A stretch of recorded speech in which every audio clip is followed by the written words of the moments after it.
The Piglet Convoy. The night road stretched like a dark ribbon, winding through fields that smelled faintly of wet earth and dying grass.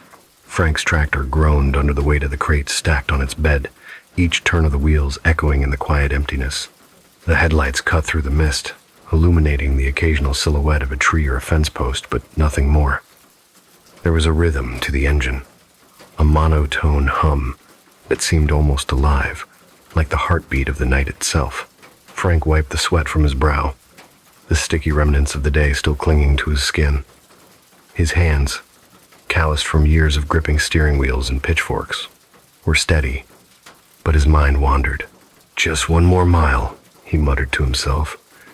"Then home, warm bed, and maybe a drink if I'm lucky." But the night had other plans. It began as a flicker, shadow moving along the side of the road, so quick that Frank thought it might be a trick of the headlights. He blinked, and it vanished. His dog, a scrappy mutt named Hound, barked somewhere behind the tractor, a sharp, distant sound that made Frank's stomach twist. Then he saw them. 5 figures emerged from the fog, standing in a loose line as though they had been waiting for him. 3 men, 2 women, all dressed in white, save one man whose clothes were the color of midnight. Their eyes were obscured by the mists, their faces pale and impassive, yet each step toward the tractor carried a strange gravity, as if the earth itself acknowledged their presence. Frank slowed, his hands tightening around the wheel. "Evening," he called, his voice rough with suspicion. "Where you headed at this hour?" The tallest man, dressed in black, stepped forward. His voice was soft, but it carried through the cold night air with an unnatural clarity. "To the Miller farm. Can you give us a lift?" Frank's first instinct was to tell them to find another ride, but something in the way they stood, silent, yet unyielding, made him hesitate. The other 4 remained perfectly still, their eyes fixed on him, waiting. He felt a chill creep along his spine, but he swallowed it down and nodded. "All right, up there," he said, gesturing to the back of the tractor. The boards creaked under their weight as they climbed in, silent as shadows, leaving Frank to stare after them with a growing sense of unease. The journey continued, the fog wrapping around the tractor like a living shroud. Frank tried to make conversation, but his words fell flat, swallowed by the night. Only the engine's drone and the distant bark of Hound accompanied them. The figures didn't speak, didn't move except for the occasional slight shift, as if they were conscious of their presence but refused to acknowledge his. Minutes stretched into a strange eternity. Frank's knuckles whitened around the wheel. He felt a pull in his chest, a tightening that made breathing laborious. Something about these people wasn't right. The man in black especially seemed wrong. His stillness radiated a weight that pressed against Frank's mind, urging him to turn back, to refuse them. Yet Frank kept driving. The road ahead twisted and turned, each corner revealing nothing but more shadows. Then, just ahead, the faint glow of the Miller farmhouse lights appeared. Relief washed over him, but it was short-lived. The figures in the back shifted slightly, as if acknowledging the approaching destination. Frank's heart thudded in his chest, an irregular, frantic beat. He pulled the tractor to a stop. "Here we are," he said, but his voice wavered. No one replied. The figures silently descended from the back, moving toward the farmhouse like ghosts sliding over the earth. Frank watched, unease crawling over his skin. He wanted to call out, to warn them, but his voice caught in his throat. Morning came slowly. The mist lifted, revealing the quiet farm bathed in a pale dawn light. Frank parked the tractor near the barn, rubbing his eyes as though the night had been a hallucination. But he knew better. The road, the fog, the 5 silent figures, it had all happened. He walked toward the farmhouse, eager to hand over his passengers to someone who could confirm their arrival. Inside, Tom Miller greeted him warmly, a grin spreading across his face. "Morning, Frank. Thanks for bringing them." Frank frowned. "Them? Who?" Tom's laughter was sudden, almost jarring, echoing through the small kitchen. "Why, the guests from last night, of course. Strange, though you must have been dreaming. Nobody came here." Frank's stomach sank. I gave 5 people a ride, he stammered. 3 men, 2 women. They were... His voice trailed off as he looked around, seeking confirmation in Tom's eyes. But Tom's face held nothing but bewilderment. Guests? No, I don't know what you're talking about. You're joking, right? Panic rose in Frank's chest. He ran toward the barn, the tractor still parked nearby, and threw open the doors to the pigsty. The smell of straw and mud hit him first, then the movement. 5 piglets scurried about, one noticeably black, the others pale as milk. He froze. His memory scrambled in his mind. 3 men, 2 women, and the one in black. Could it really be? His hands shook as he approached the piglets, counting under his breath. 1, 2, 3, 4, 5. And the black one stared at him with small, unblinking eyes.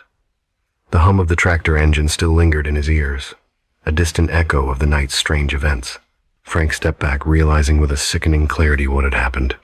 The 5 passengers he had carried, they were gone, replaced by these animals. Their forms, reborn. The piglet's squeals rang in his ears, mingling with the distant whisper of the wind, as though the night itself chuckled at his understanding. He swayed, leaning against the wooden post, trying to steady his breath. The world seemed suddenly heavy, oppressive, as if the air pressed against him with judgment. He had been a vessel, a guide, but for what? For whom? The answer glimmered in the small, muddy eyes of the piglets, who seemed to regard him with more wisdom than any human ever had. Frank shivered, the memory of the man in black, silent, watching, threading through his mind like a needle. The road home felt longer now, the air thicker, and the engine's hum. A sound he had once taken for comfort sounded now like a warning. Somewhere deep inside he knew the night had not ended. It had only begun. The road stretched out like a dark ribbon beneath the pale wash of the moon, but the moon itself seemed reluctant, hiding behind ragged clouds that scudded across the sky in fits of wind. Frank gripped the worn steering wheel tighter, the leather slick with sweat despite the chill in the air. He had taken this road hundreds of times, yet tonight it felt narrower, the trees bending inwards as if whispering secrets he wasn't meant to hear. The 5 figures on the roadside hadn't moved since he last looked in the rearview mirror. Their clothes, all white save for the lone man in black, caught the faint light in a way that made them glow not brightly, not in a reassuring sense, but like fragments of fog coalescing into human shapes. Frank's stomach twisted as the engine thrummed under him, a low, humming pulse that felt like a heartbeat in the night. He slowed. The tires crunched over gravel, a sound unnervingly loud in the stillness. The man in black stepped forward first, and Frank thought he saw something unnatural in the way his shadow stretched along the road too long, too still. The other 4 remained silent, heads bowed slightly, hands clasped in front, like pilgrims waiting for absolution. You need a ride?" Frank's voice sounded brittle, breaking against the hollow night. The man in black inclined his head once. No words, just a nod, deliberate, weighted. The others followed in step, climbing onto the back of the trailer without a sound, their feet making no noise against the wooden bed. The smell hit Frank then, a faint, metallic tang, sharp as if the air itself had been split and bled. He swallowed hard, gripping the wheel. They didn't speak. None of them did. Not a word. Only the hum of the engine and the whispering wind that seemed to gather around the trailer, teasing the edges of his vision. Frank felt watched not by eyes, but by presence. A pressure settling into his chest, urging him forward, faster, though every instinct in him screamed to stop, to turn around, to abandon the load he now carried. The road twisted and dipped, and at one bend, Frank thought he saw the trailer sway unnaturally. But when he glanced back, the 5 figures remained perfectly still. Even as the wind rattled the wooden slats and the trailer creaked, there was a harmony to them, an unnatural rhythm that seemed tied to the pulsing of the engine. As the night deepened, the clouds swallowed the moon entirely. Darkness became complete, yet Frank could still make out their forms. White and black, silent, watching. He tried to speak, to break the oppressive quiet, but his voice caught in his throat, It wasn't that he was afraid he had driven in worse conditions, faced worse storms, but this was different. There was a weight here, something older than him, older than the road, something that knew the shape of fear without needing to name it. Hours passed, or was it minutes? Time warped on this empty road. The engine's pulse matched his own heartbeat, erratic and stuttering. He tried to imagine the morning, the warmth of lights, the faces of people who were alive. But the figures in the back of the trailer remained unyielding, unmoved by the thought of dawn. And then came the laughter. Not loud, not boisterous, but a thread of sound, light and thin like wind caught on glass. It wasn't coming from the trailer, it was coming from inside him, or perhaps from the road itself. The trees seemed to shiver, and Frank realized his hands were trembling on the wheel. The trailer jolted slightly, as if the weight of the 5 figures shifted, just imperceptibly, yet enough to make him catch his breath. Where are we going? He whispered, though he knew there would be no answer. The man in black raised his head slowly, and for a moment, Frank thought he saw nothing but darkness where a face should be. Then the figure's lips parted slightly, and a sound, barely audible, slipped into the night. A whisper that carried a promise and a threat all at once. The trailer seemed to hum with it. The other 4 figures, white as smoke in the black night, tilted their heads in unison. Their eyes, though he couldn't see them clearly, seemed to pierce him. Not angry, not cruel, but insistent. They were waiting for him to arrive somewhere, to deliver them, and Frank knew, deep down, that he would. Eventually, the first lights of the Miller farm appeared, pale and flickering, in the distance.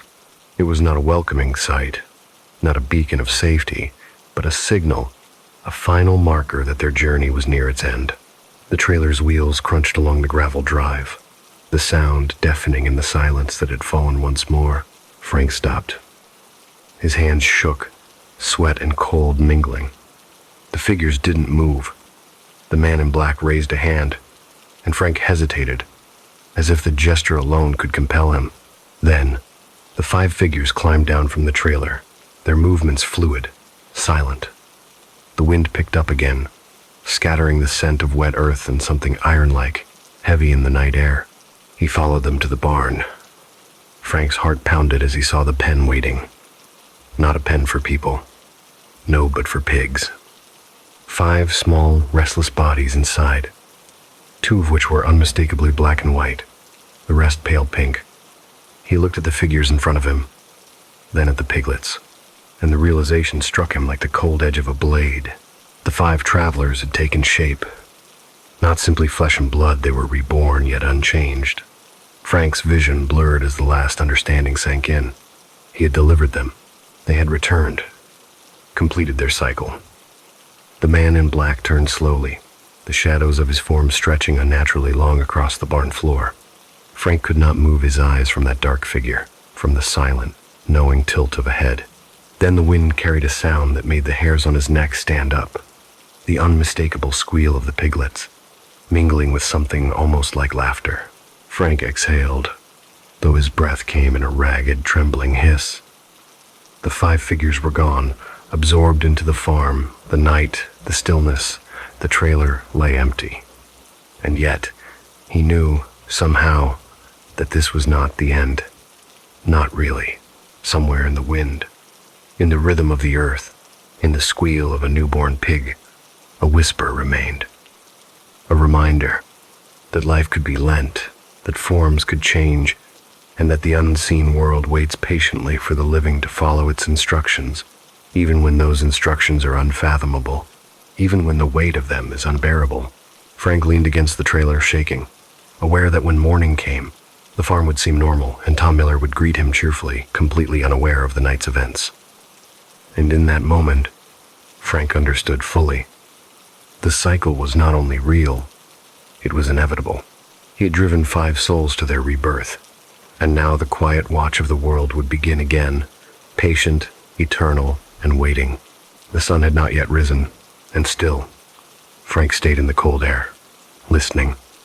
For in the stillness, the squeal of the piglets carried a resonance far older than any human memory, and he knew that this night He had been part of something much larger, something ancient, and utterly incomprehensible.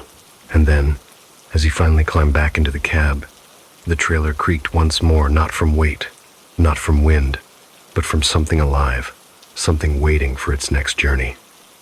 The dawn had not yet broken when Frank stepped out of the trailer, the chill of night clinging to his skin like a second layer. The air was thick with mist, curling around the barn and farmhouses like unseen fingers. The piglets stirred, the pink and black forms shifting in the pen, squealing softly as if testing the limits of their new lives. Frank's mind was a whirl of questions, of dread, of understanding that clouded him slowly, painfully. He remembered the faces of the 5 passengers. The 3 men, the 2 women, the one in black. The memory of their silence, their stillness, the way their eyes seemed to weigh him down was etched into his vision. And now, looking at the piglets, he understood that silence had been a promise, a demand, and a revelation all at once. One of the piglets, the black one, stared at him with something too intelligent, too deliberate, for an animal of its age. Its gaze followed him as he walked, the small hooves scrabbling against the straw. The squeals of the others faded into a background hum, almost a heartbeat that matched his own racing pulse. He tried to shake it off. "It's just a farm. Just piglets," he muttered aloud, but the sound of his voice seemed to disturb the air, as though even the words carried weight too heavy for the dawn. The mist thickened suddenly, curling around the barn doors, the fence posts hiding the horizon, and Frank froze. The feeling of being watched returned, stronger now, a pressing insistence that was almost physical. The memory of the road haunted him. The way the trailer had hummed, the engine pulsing in time with the rhythm of something unseen, something eternal. The way the 5 figures had climbed aboard, silent, as if gravity had no hold on them, as if they were the bridge between life and something else, something far older and stranger.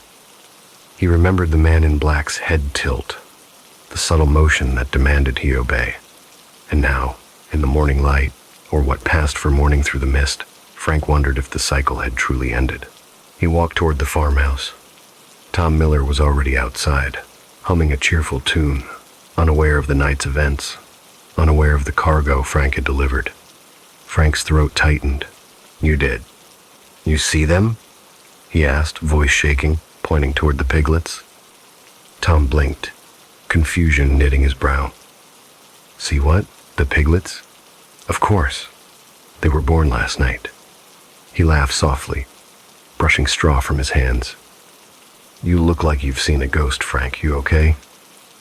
Frank swallowed, unable to respond.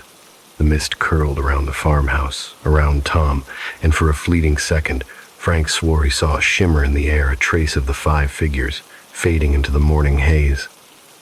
The thought of them, waiting, watching, unaging and patient, pressed against the edges of his mind. He returned to the trailer, heart hammering. The black piglet had climbed against the pen side, staring, its small snout quivering. Frank felt a cold wash over him, a recognition that the soul of the creature was not entirely that of an animal. He couldn't shake the feeling that one of the 5 travelers had taken residence there, reborn, and that its intelligence, its memory, lingered in those small, black eyes. The day wore on, sun struggling to pierce the mist. Frank avoided conversation, avoided movement that would draw attention to himself. Every creak of the barn door, every rustle in the straw, every squeal of the piglets sent shivers crawling up his spine.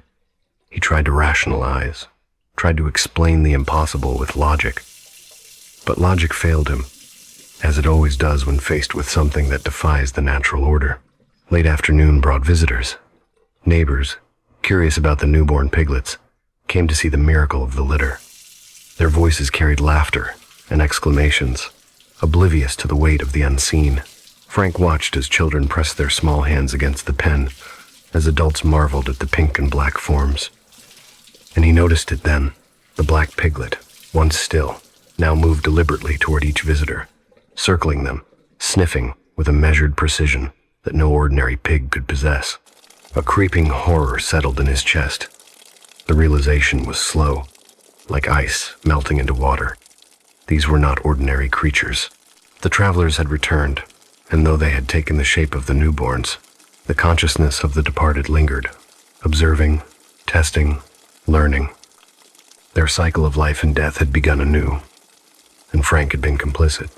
Night fell again, and with it, a heavier mist rolled in. The black piglet's squeals were quieter now, almost a whisper, blending with the wind. Frank couldn't help himself. He approached the pen, hand trembling as he reached toward the small creature. It lifted its snout, sniffed the air around his fingers, and then backed away, almost in disdain. A sound like a breathless laugh escaped it, faint but unmistakable. Frank stumbled back. The barn door creaked shut behind him, though no wind had moved it. The remaining piglets huddled together, their forms shifting unnaturally, too fluid for young animals. The night deepened, pressing down, and Frank realized that the cycle had not concluded with the birth of the piglets. It had merely entered another phase, one in which the living and the departed were intertwined in ways human minds were never meant to comprehend. He remembered the road, the engine's hum, the silent insistence of the 5 figures, the man in black's head tilt, the whisper in the night, and now he understood fully. The piglet convoy was not a story of transport, of travel, or of chance encounters. It was a mechanism, a bridge, a loop that had always existed, and he had unwittingly become its driver, its witness, its enabler. In the cold mist, the black piglet stared at him again. Its eyes, too knowing, too patient, held a warning. Frank understood that no matter what he did, no matter how far he tried to run or hide, the cycle would continue. The travelers would return, the road would call again, and he would be there, behind the wheel, bound to the rhythm of something ancient, inexorable, and utterly indifferent. He stayed in the barn, heart pounding, as the black piglet circled the pen, the other 4 moving in quiet harmony. Each squeal, each shuffle, each deliberate movement was a pulse, a heartbeat of the cycle he had become part of. The sun had set completely, and the mist pressed in like a living thing. And somewhere, just beyond hearing but always present, the rhythm of that midnight journey echoed, a reminder that the piglet convoy never truly ends. The night pressed heavily on the farm, the mist curling around the barn like the fingers of some unseen thing. Frank sat on the edge of the hayloft, knees drawn to his chest, staring at the pen below. The 5 piglets, 4 pale, 1 black, stirred in the straw, their movements deliberate, almost ceremonial. He couldn't shake the sense that they were aware of him, that their very presence carried judgment. The air smelled of damp earth and straw, but beneath it, he could detect something older, fouler, a residue of lives that had been, of spirits displaced, of souls looping endlessly through the cycle. He remembered the night on the road, the silence of the 5 figures who had climbed into the back of his trailer, their eyes fixed on him with patient insistence. The hum of the engine, the rattle of the trailer walls, the quiet thrum of wheels against asphalt, all of it now felt like a prelude, a warning he had ignored. And the memory of the man in black's head tilt, subtle yet commanding, had returned with terrifying clarity. Frank's chest tightened as he realized he hadn't just driven them to the farm. He had delivered them into the world again, reincarnated in those piglets, and they were waiting for him to understand. The black piglet stirred first, its small hooves scraping against the straw with deliberate precision. Its gaze lifted, meeting Frank's across the dimly lit barn. There was intelligence there, a consciousness that should not have existed in such a creature. And as Frank stared back, he felt a shiver of recognition. This was not merely an animal. This was one of the travelers, reborn, carrying memory, carrying purpose. He tried to speak, tried to rationalize. It's just a pig.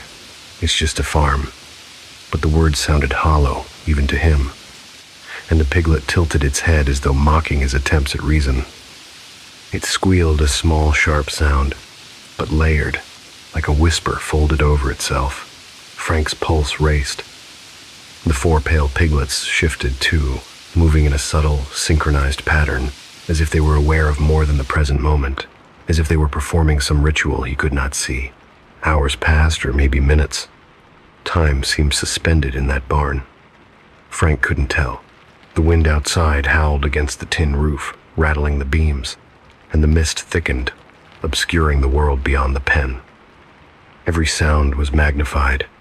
The squeal of a piglet, the rustle of straw, the distant howl of a dog, and beneath it all, a quiet, persistent vibration, like the heartbeat of something immense, something eternal. He remembered Tom's words from that morning, the laughter that had seemed so casual, so human. "You look like you've seen a ghost." Now, Frank understood that the laughter had been ignorant, a sign of innocence, or maybe protection. Tom did not see the true passengers of the night. He could not. They existed on a plane between life and death, a liminal space that Frank had inadvertently crossed. The black piglet approached the pen gate. Its gaze never left Frank, and for a moment, he swore he saw a shadow, a shimmer of the figure that had climbed into the trailer that night. The other four followed, their movements eerily synchronized, almost ritualistic. Frank's breath caught. He realized then that they were aware not just of him, but of the story itself, of the cycle of the rules he had unknowingly agreed to follow. A sound came from outside the barn, a low, mournful groan carried on the wind. Frank froze, heart hammering. He knew that sound. The hum of the road, the whisper of tires on asphalt, the quiet insistence of wheels rolling. The convoy was calling, demanding completion, insisting on its next phase. He had thought the journey ended with the piglet's birth, but that had been a lie.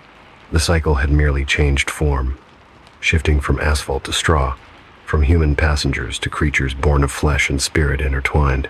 Frank's mind raced.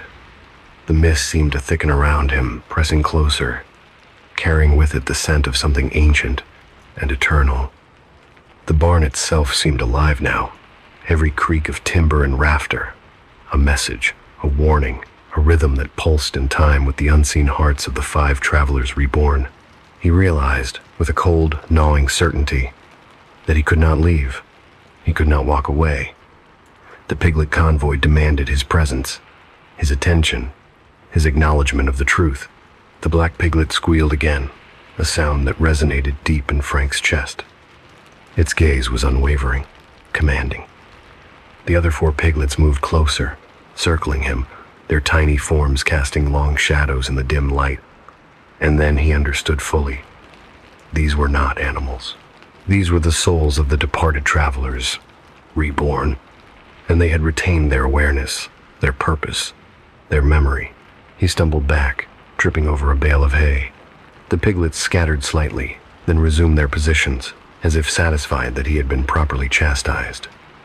Frank's mind swirled with images of the road, the trailer, the 5 figures, and now the barn, the pen, the piglets. The realization came in a rush of cold clarity. The cycle never ended. It had merely shifted form, and he had become the driver, the keeper, the witness, and the messenger. Night deepened, the mist curling through the barn like smoke. Frank watched, powerless, as the black piglet raised its snout and sniffed the air, tilting its head in an almost human gesture. The other 4 piglets followed suit, a perfect mirror of the night's events, a reflection of the journey he had taken. And Frank understood then that he was not alone, that he had never been alone, and that he never would be. The wind carried a whisper, faint but insistent, threading through the rafters and the straw, a repetition of the first night, the first encounter, the first moment he had ever driven the trailer. It was a call, a reminder, a demand that he acknowledge the weight of what he had witnessed, what he had delivered, what he had enabled. The piglet convoy was eternal, a cycle of lives and deaths, of arrivals and departures, of witnesses and participants, and Frank was irrevocably bound to it. He sank to the floor, leaning against the pen, and let the piglets move around him, feeling the weight of their gaze, the pressure of their awareness. Each squeal, each shuffle, each deliberate motion was a pulse, a heartbeat of the cycle, a rhythm that he could not escape. And in that moment, Frank understood that he would carry this knowledge always, that he would watch, that he would drive, that he would bear witness to the endless journey of the piglet convoy. The night stretched on, unbroken, and the mist thickened further. carrying with it the scent of straw, earth, and something older, something eternal.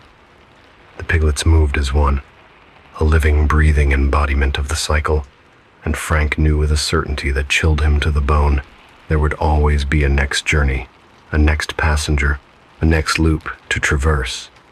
And he would be there, driving, watching, remembering, unable to leave, unable to turn away. And as the first pale light of dawn struggled to pierce the mist, the barn seemed to exhale, a sigh that carried relief, warning, and inevitability all at once. Frank knew that the day would pass, that the world would continue as if nothing had happened, and that night would come again, bringing with it the whispering rhythm of the wheels, the hum of the engine, and the 5 travelers, always 5, waiting for the next cycle to begin. The sun had not yet risen, but the mist still clung stubbornly to the fields surrounding the Miller farm. Frank stood at the edge of the pen, staring at the 5 piglets, the 4 pale ones and the black one, each of them unnervingly still, their tiny forms like statues carved from living flesh, shadows stretching in the dim light. The chill of the morning wrapped around him, and for the first time, he felt the true weight of the night's events. This was no ordinary birth, no ordinary farm. He had been a participant in something far older, far stranger than he could have ever imagined. He remembered the road, the trailer, the figures in white and black who had silently climbed into his truck that night. Their faces were blurred, yet burned into his mind, their eyes demanding recognition, demanding passage. And now, here they were again, reborn as the piglets, a living echo of the journey he had been unwillingly part of. The realization made his stomach churn, but he could not look away. A soft rustle in the straw made him flinch. The black piglet had moved, stepping closer to the pen gate, tilting its head in that same impossible way, a gesture so human it could not be ignored. Frank's throat tightened as the other 4 piglets followed suit, moving with a deliberate grace that betrayed intelligence beyond comprehension. It was as if the spirits of the travelers had taken corporeal form not merely to exist, but to confront him, to teach him, to bind him to the endless cycle. He tried to speak, but his voice was caught in his throat. Words failed him, and then the wind whispered a low, insistent murmur threading through the barn, carrying with it the faint echo of tires on asphalt, the distant hum of a trailer engine, the soft but insistent breath of those 5 figures. Frank's heart pounded violently in his chest. It was a rhythm he could feel in his bones, a pulse that synchronized with the piglet's tiny movements, with the barn's creaking timbers, with the world itself bending to an invisible pattern. The 4 pale piglets shifted closer, forming a semicircle around him, while the black piglet moved to the center. Its gaze locked on him, and for a brief, terrifying moment, he thought he saw eyes, human eyes, reflected in that tiny snout. And then the memory struck, the man in black, the silent insistence, the journey he had undertaken. Frank shivered, realizing that the piglets were no mere animals. They were the conduits, the vessels of the souls he had ferried, the living proof that the cycle had never ceased. He stumbled backward, tripping over a loose bale of straw. The piglets didn't scatter. They simply adjusted, watching him, waiting. The barn seemed to contract around him, the mist inside thickening, carrying with it the faint scent of earth, straw, and something older, something far older, ancient beyond reckoning. Frank's mind raced, trying to comprehend the impossibility before him, and then it came the whisper, soft, insistent, threading through the barn like smoke curling around a fire. Drive, witness, remember. The words were barely audible, yet they cut into him like shards of ice. He knew without understanding that this was not a suggestion.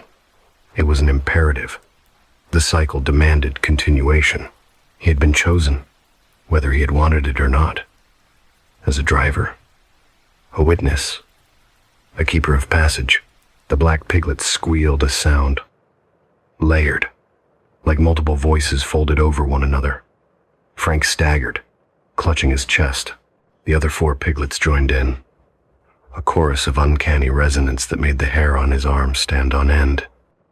He could feel the reverberation in his bones, in his skull, in his very mind. Each squeal carried with it fragments of memory, echoes of past lives, hints of journeys he had glimpsed, but could not fully recall. And then the barn door creaked. Not from the wind, not from any animal, but as if some unseen force had pushed it, nudged it, reminding him of the outside world. Frank's gaze followed the motion, and he saw the mist outside swirl unnaturally, shaping itself into figures, into forms, into a procession that mirrored the original night. 5 shadows emerged from the fog, tall and indistinct, but their presence undeniable. The air grew heavier, charged with anticipation, with inevitability, with the weight of things that should not exist yet did. He realized then that the piglets were leading him, guiding him, insisting that he take part. The black piglet stepped forward, then stopped, waiting for him. It was not aggression, nor was it fear. It was expectation. The other 4 piglets pressed closer, their tiny bodies radiating purpose. Frank swallowed hard, hands trembling. He knew the road awaited him again, though he could not see it, though he did not know how or why. The convoy demanded continuation. Slowly, almost involuntarily, he moved toward the trailer parked at the edge of the barnyard.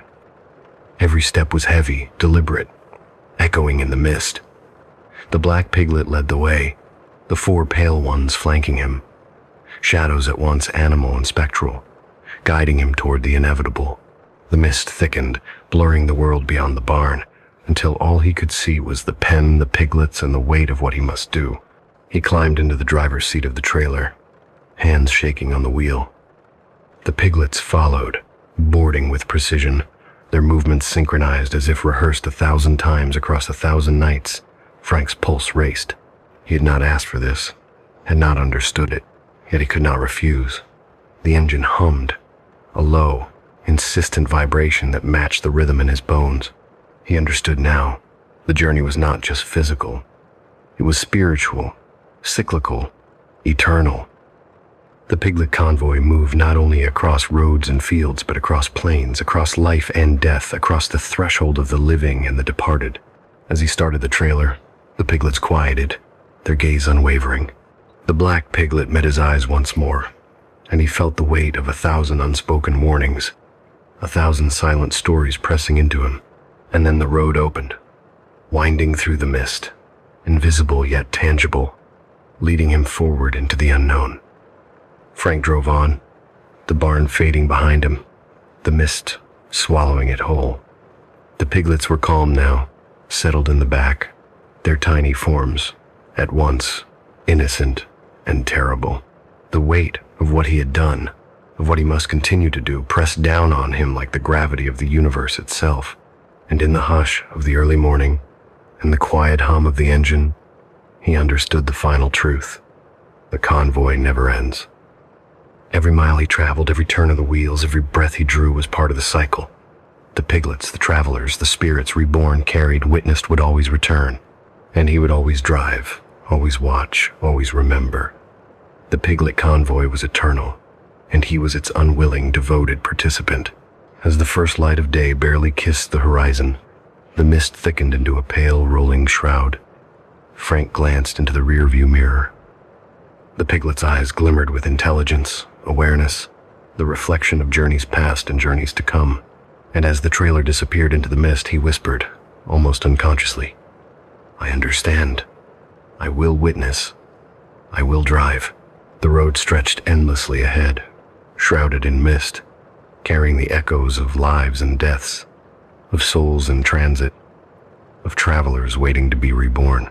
And somewhere, just beyond the horizon, 5 figures waited, patient, silent, eternal. The piglet convoy continued, as it always had, as it always would, a cycle of lives intertwined, impossible to break, impossible to escape, forever bound to the road, to the wheel, to Frank, and to the never-ending passage of souls. And somewhere, in the quiet hum of the trailer, in the rustle of straw, in the soft, uncanny squeal of piglets, the past whispered to the future, The journey is never over. The cycle never ends. And the witness is always watching. The wager of souls. The night smelled of metal and rain, sharp and heavy, pressing against the skin like a warning. David stood in the shadowed alleyway outside the lab, the hum of streetlights above flickering intermittently. Steam curled from the manhole covers, spiraling upward in ghostly coils that seemed to pulse with a rhythm that mirrored the quickening beat of his chest. He had been working late, longer than any human should, and the weight of exhaustion pressed on his shoulders, making each movement sluggish, almost foreign. Yet the adrenaline, the combination of curiosity and obsession, kept him tethered to the bench, to the machines, to the endless blinking of monitors displaying numbers and life signs that only he truly understood. Inside the lab, the air was sterile but charged, heavy with the scent of chemicals and the faint, acrid tang of burned wires. His experiment had been simple in theory, a matter-of-fact test on the boundaries of consciousness, a small probe into the fragility of life itself. But the explosion had been sudden, a crackling roar that ripped through the walls, shaking beakers and glass tubing to the floor, sending shards glittering like cruel stars. Heat licked at his skin, and for a heartbeat, David thought he would die instantly. The smell of ozone filled his lungs as the world dissolved into a bright, blinding white. And then, nothing, or something that was everything. When David opened his eyes, the world was familiar, yet nothing behaved as it should. The lab was intact, pristine even, but the lights cast shadows in impossible angles. The beakers glowed faintly, their surfaces rippling as if water and glass had merged. And he could hear them whispers, thin and curling, voices layered atop one another in a delicate lattice of sound. Some spoke in tones of lamentation, others in laughter so soft it could have been mistaken for wind brushing through the leaves outside. David strained to identify the source, but it seemed to emerge from everywhere and nowhere all at once. A figure materialized beside him, barely more than a shimmer at first, then sharper, more defined. His mother, pale, ethereal, and yet unmistakably her. The years seemed to have vanished. The stern lines of her face softened into something untouchable. She studied him with eyes that were both loving and severe, eyes that carried judgment even in their quiet. And beside her, another figure, a young woman he had never met in life, yet whose presence was impossible to ignore. Hannah, the girl who had died alone, whose life had ended in despair. Her gaze was direct, penetrating, as if she could see not only David but the threads of his very soul. "David," his mother said, voice low and precise, "you are awake, but you are no longer simply alive. You have crossed a threshold. You are now a witness, a participant, a ghost gambler." David tried to speak, to ask what this meant, but no sound emerged. He realized, slowly and with growing horror, that he could feel himself without touching the world, hear without ears, see without eyes. The boundary between self and surroundings had dissolved. He was here, but not here. His mother continued, "Here we do not wager coins, nor cards, nor games of chance. We wager lives. The dying are the stakes, and their deaths are both observed and judged. Success grants rebirth. Failure," she paused and the air seemed to chill. "Failure is eternal stagnation. The consequences extend beyond your comprehension." David's mind reeled.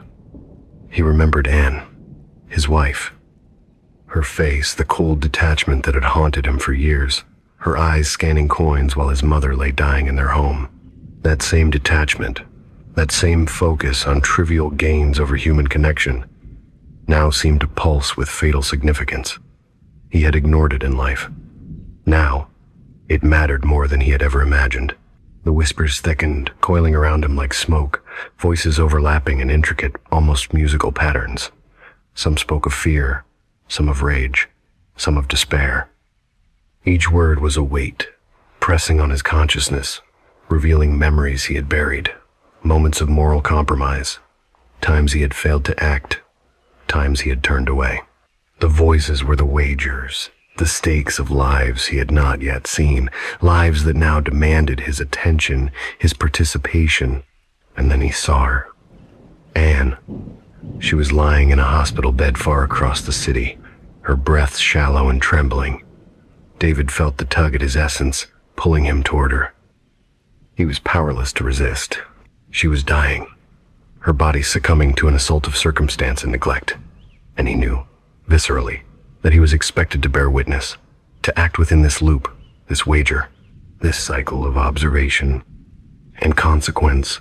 As he approached her, the hospital walls shimmered, folding and bending. Time itself seemed elastic, each heartbeat stretching and snapping in dissonance. He saw Hannah beside him, her gaze unwavering. "She is next," she said. "And you, David, you are her witness. You cannot intervene. You must observe, and you must understand." David felt nausea coil in his stomach, a remnant of the life he had left behind, and the weight of guilt pressed on him. He remembered the petty arguments, the moments of selfishness, the choices made out of convenience rather than morality. Now, in this spectral plane, all that mattered was observation, understanding, and acceptance of the rules he did not yet comprehend fully.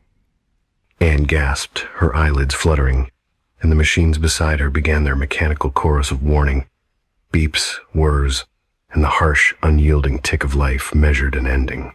David felt the chill as her spirit began to rise from her body, drawn inexorably toward the waiting arms of the spectral council he now found himself aligned with. Her eyes locked with his confusion, fear, and finally, recognition. She understood, before her consciousness slipped fully into the ether, that she was no longer solely herself. She was part of the game, a stake in the wager of souls. Hannah's voice was gentle, yet unavoidable. "Welcome, Anne. Your time to witness begins now. The cycle does not end." David watched as Anne dissolved into light, her form stretching into the whispers around him. He realized then, with a cold clarity, that he was next. The rules were simple in their inexorability. Witness, learn, and participate. Every soul, every choice, every life he had ignored, every moral lapse, now counted, and he would be forced to confront them all in ways that no living man could endure. The streets stretched before him in impossible angles, alleys bending and folding into themselves. Hospitals, homes, city squares all flickered, with potential of lives ending, of decisions being made, of wagers placed by those who had come before and those who would come after. He could feel the tug of inevitability, a gravitational pull guiding him inexorably toward the next soul, the next event, the next judgment. Voices whispered from every corner, some soft, some urgent, layering over one another in a symphony of haunting, human, spectral emotion. They spoke not to him directly, but through him, vibrating through the very marrow of his being. And he understood. He could not refuse. There was no pause, no retreat. To resist was to stagnate, to fail, to lose himself entirely in the echoing void of what lay beyond life. He moved through the city, untethered by flesh, guided only by purpose and instinct, each step a measure in the infinite rhythm of the wager. Each life he observed became a note in the melody, each choice a chord, each death a dissonant bell tolling in the distance. The game was larger than himself, larger than any man, any life, any morality he had known. It was eternal. And as the night deepened, as rain fell in cold sheets and neon lights flickered weakly over empty streets, David felt the first stirrings of understanding and terror. He was no longer merely alive. He was witness, arbiter, participant in a cycle that had existed long before his birth and would persist long after the end of all things he once knew. The wager of souls had claimed him. In the distance, a faint whisper reached him, like the rustle of paper or the sigh of wind through hollow trees. Observe, learn, and prepare. You are next, David. And then, the cycle continues. And with that, he stepped forward into the first of many judgments, the first of countless wagers, the first of innumerable loops that would define eternity. The city was alive, yet unnervingly empty. Rain-slicked streets reflected the distorted glow of street lamps, casting a pale, trembling light across puddles that seemed to hold more than water. David drifted through the narrow alleys, untethered by flesh, aware of the subtle vibrations of the lives around him. Every heartbeat, every shiver of fear, every gasp of pain or relief resonated in the spectral plane he now inhabited. He could feel the decisions of strangers before they made them, the trajectories of lives shifting and converging, the delicate calculus of fate playing out in real time. Hannah walked beside him, her form barely tangible, like smoke caught in a shaft of neon. Her eyes empty, yet filled with impossible clarity, never left him. "This is the first test," she said, voice a whisper that seemed to originate in his bones rather than his ears. "Not you alone, but the choices you will witness, the morality you will judge, the consequences you will carry. They are heavy, heavier than any living man could endure." David nodded, though the motion was meaningless. He felt the motion, but his body no longer belonged to him. He had become a conduit, a lens through which the intricacies of morality would be projected, a participant in games he had never chosen, and yet, an instinctive part of him, a fragment of the man who had once argued over pennies and ideals, resisted. He wanted to flee, to return to the small, tangible life he had known, but every alley, every building, every shadow seemed to pulse with inevitability. The wager would not be denied. They arrived at a small tenement building in the heart of the city. The street smelled of damp concrete, rotting refuse, and the faint tang of iron like blood in water. From a second-floor window came the muted murmur of a human life, a family gathered in a cramped apartment, unaware of the precipice upon which they teetered. David could see it all: a mother scolding a child, the child's eyes brimming with fear, a father slumped in exhaustion, clutching a bottle of cheap liquor as if it contained the answers to all problems. And beyond them, in the subtle cracks of reality, David perceived a flicker, a specter of a future event, a heartbeat that would shatter their fragile equilibrium. "Observe," Hannah whispered. "Do not intervene, yet do not turn away. This is the first gambit. Here, morality is tested. Here, choice is absolute. Life and death pivot on what you perceive, on what you internalize." David's eyes, or what his eyes had become, focused on the mother. She moved with nervous efficiency, feeding her children, correcting their missteps, murmuring soothing phrases while her mind raced with anxieties. The father sat, rocking slightly, indifferent, until a sound punctuated the low hum of the apartment. A cough, wet and hacking, emerging from a corner where a young girl, no older than 7, lay hidden beneath a blanket. Her small body trembled, feverish, almost invisible in the gloom. David felt the tug, the pull of the wager. This was the first life he was required to witness intimately. Every detail mattered. Her shallow breaths, the subtle flush on her cheeks, the faint tremor of her fingers, it was all part of the calculus. He wanted to reach out, to touch her, to shield her from whatever fate hovered over her. But Hannah's presence reminded him. Interference was forbidden. Observation, understanding, judgment, those were his only rules. The hours stretched like taffy. Each second expanded into eternity. Each motion of the girl amplified in his perception.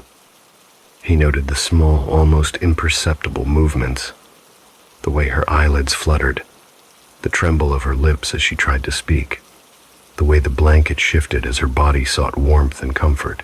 He realized that to the living, these moments were fleeting, almost inconsequential. To him, now suspended between worlds, they were monumental. And then, the first crisis. The father, swayed by intoxication and fatigue, stood abruptly, knocking over a chair that clattered against the floor with the harshness of a gunshot in the still night. The mother's eyes snapped toward him, wide with fear, and in that instant, the girl's body spasmed violently, a cough erupting so violently that it seemed to shake the room itself. David felt the weight of the moment pressing down, an almost physical force that threatened to pin him in place.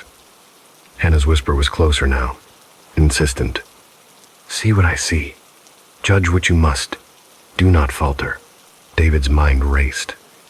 He remembered every misstep in his own life, the times he had ignored suffering, The small acts of cruelty, the compromises made in favor of convenience, they now mattered more than he had ever anticipated. To falter here, to allow hesitation to cloud his judgment, could reverberate beyond the confines of this single apartment. The weight of accumulated human choices pressed against him, and he felt a phantom sweat break across his non-existent brow. The girl's cough persisted, weakening her, pulling her closer to the edge. The mother moved instinctively, wrapping the child in her arms, murmuring words of comfort that seemed absurdly fragile in the vastness of cosmic judgment.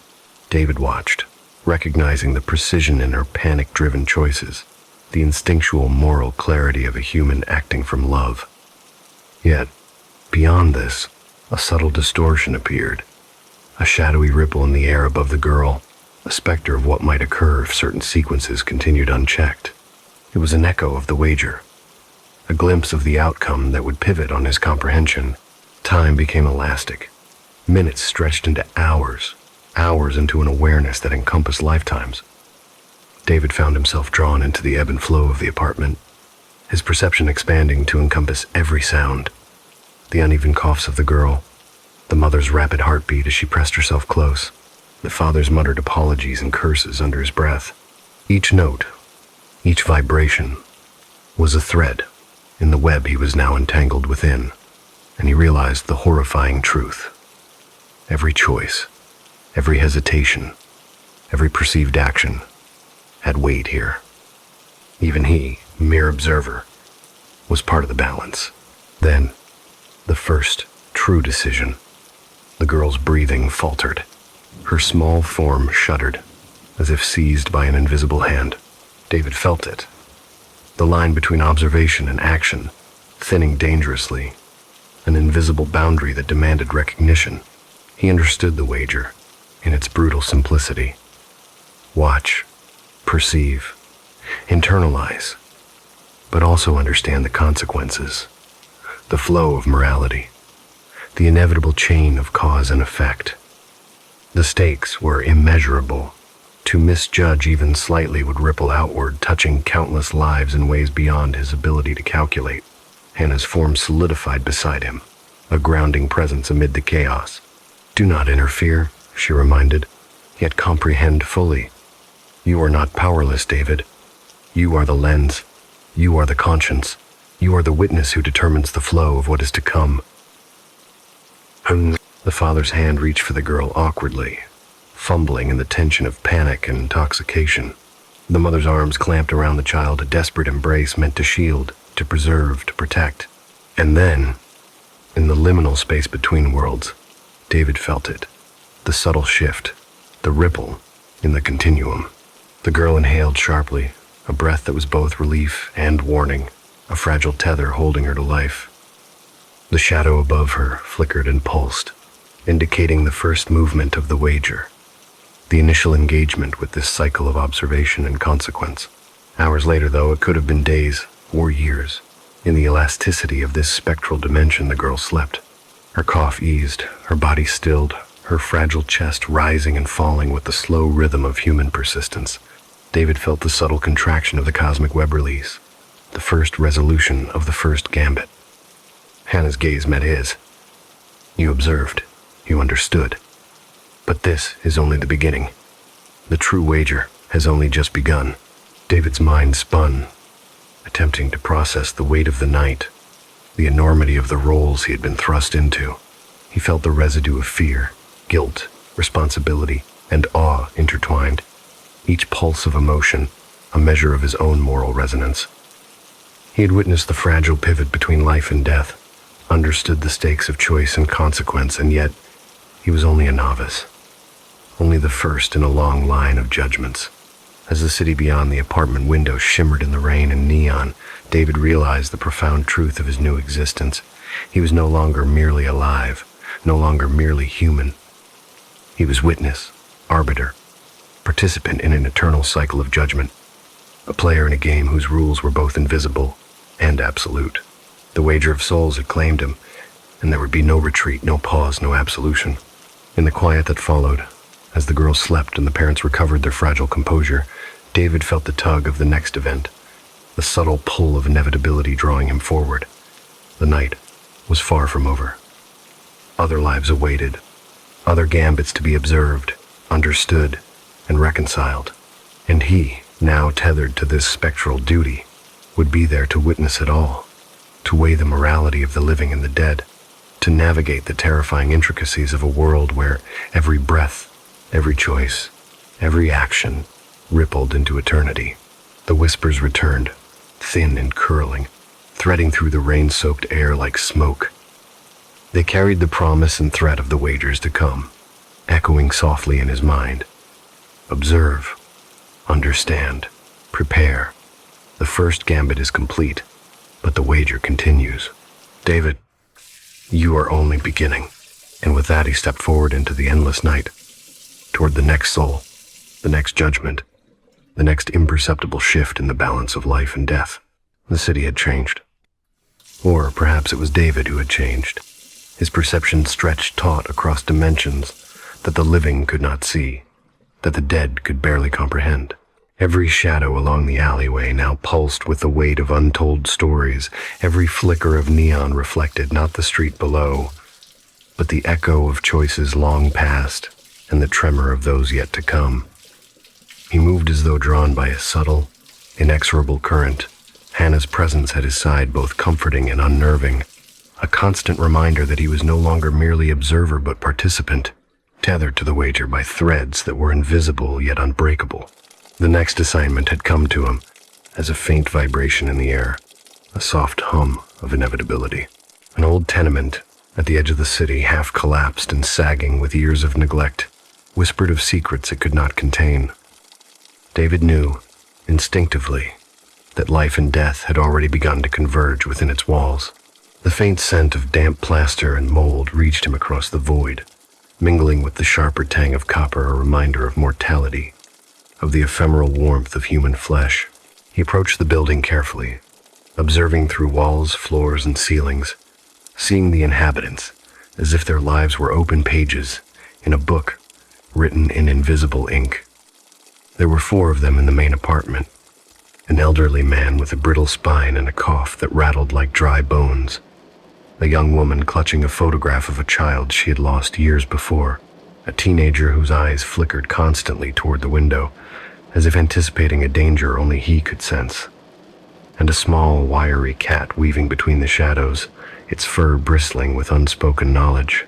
Hannah's whisper came again, soft and deliberate, echoing in David's mind. Observe them, understand them, and measure the weight of what is to come. The hollow space between life and death is treacherous. You must recognize it, or it will claim more than the living can endure. David focused first on the elderly man, whose cough had grown worse during the past hour. The sound, dry and rasping, carried through the thin walls like a signal across the void. David could feel the tremor of his failing lungs, the subtle shift of his blood struggling against the failing machinery of his body. A part of David's old instincts of empathy and fear longed to intervene, to whisper warnings, to shake the man into some form of safety. But Hannah's presence reminded him interference was forbidden. He could only observe, only understand, only prepare for the inevitable.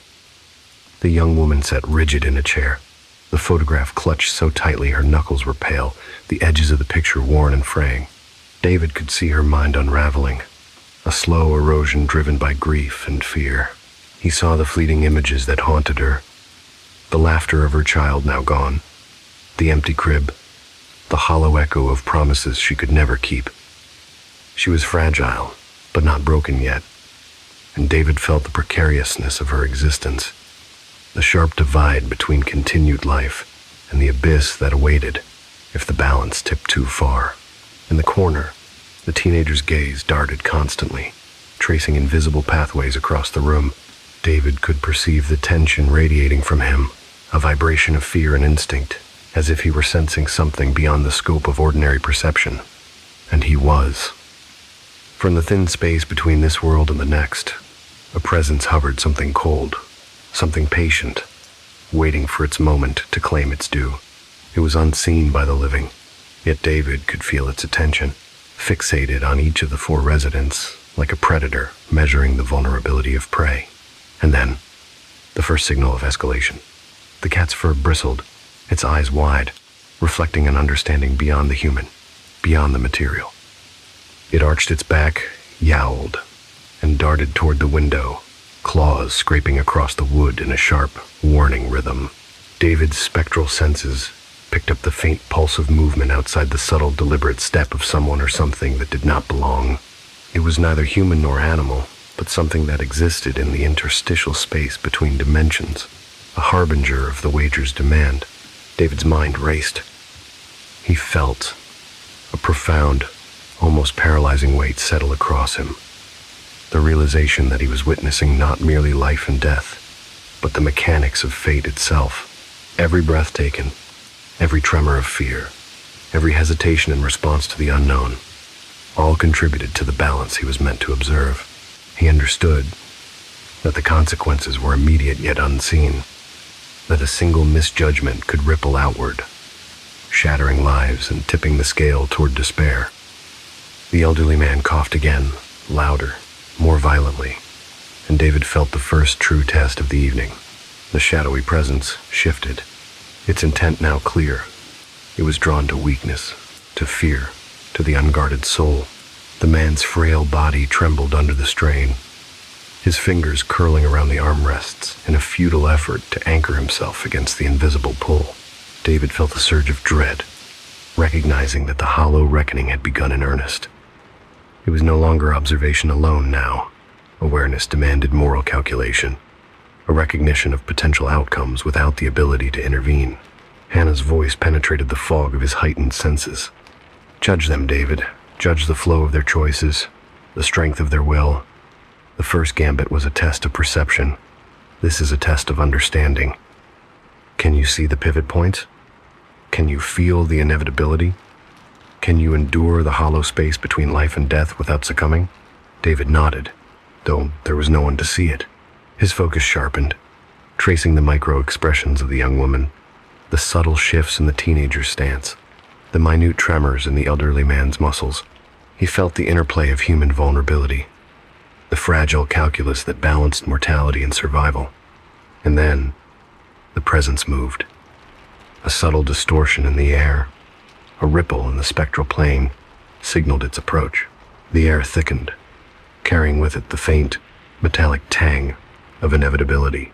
David sensed the entity's gaze fix on the man's frail chest, on the precise moment when a single decision, a single inhalation, could determine the outcome. Time itself seemed to stretch, each second elongating into an eternity of potentialities. David's mind raced, cataloging probabilities, tracing the threads of cause and effect with a meticulousness born of necessity. And then it happened. The man's breath caught in his chest, a sharp, involuntary gasp. The shadow shifted, reaching across the invisible boundary, and David felt the pull of mortality brush against him, a reminder that he was tethered to this world by perception alone. Hannah's whisper was immediate, insistent. Observe fully. Understand fully.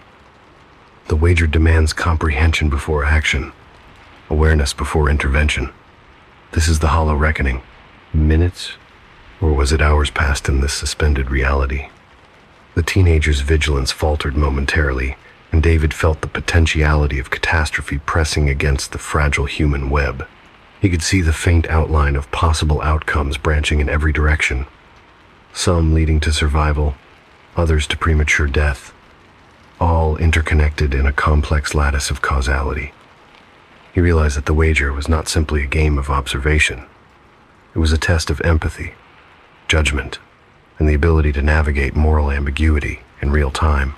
Finally, as the night deepened and the city's distant hum receded into silence, the immediate threat passed. The elderly man's cough subsided, the young woman's grip on her photograph slackened. The teenager exhaled a long, trembling breath, and the cat, ever vigilant, retreated into the shadows. David felt the tension release, though not entirely.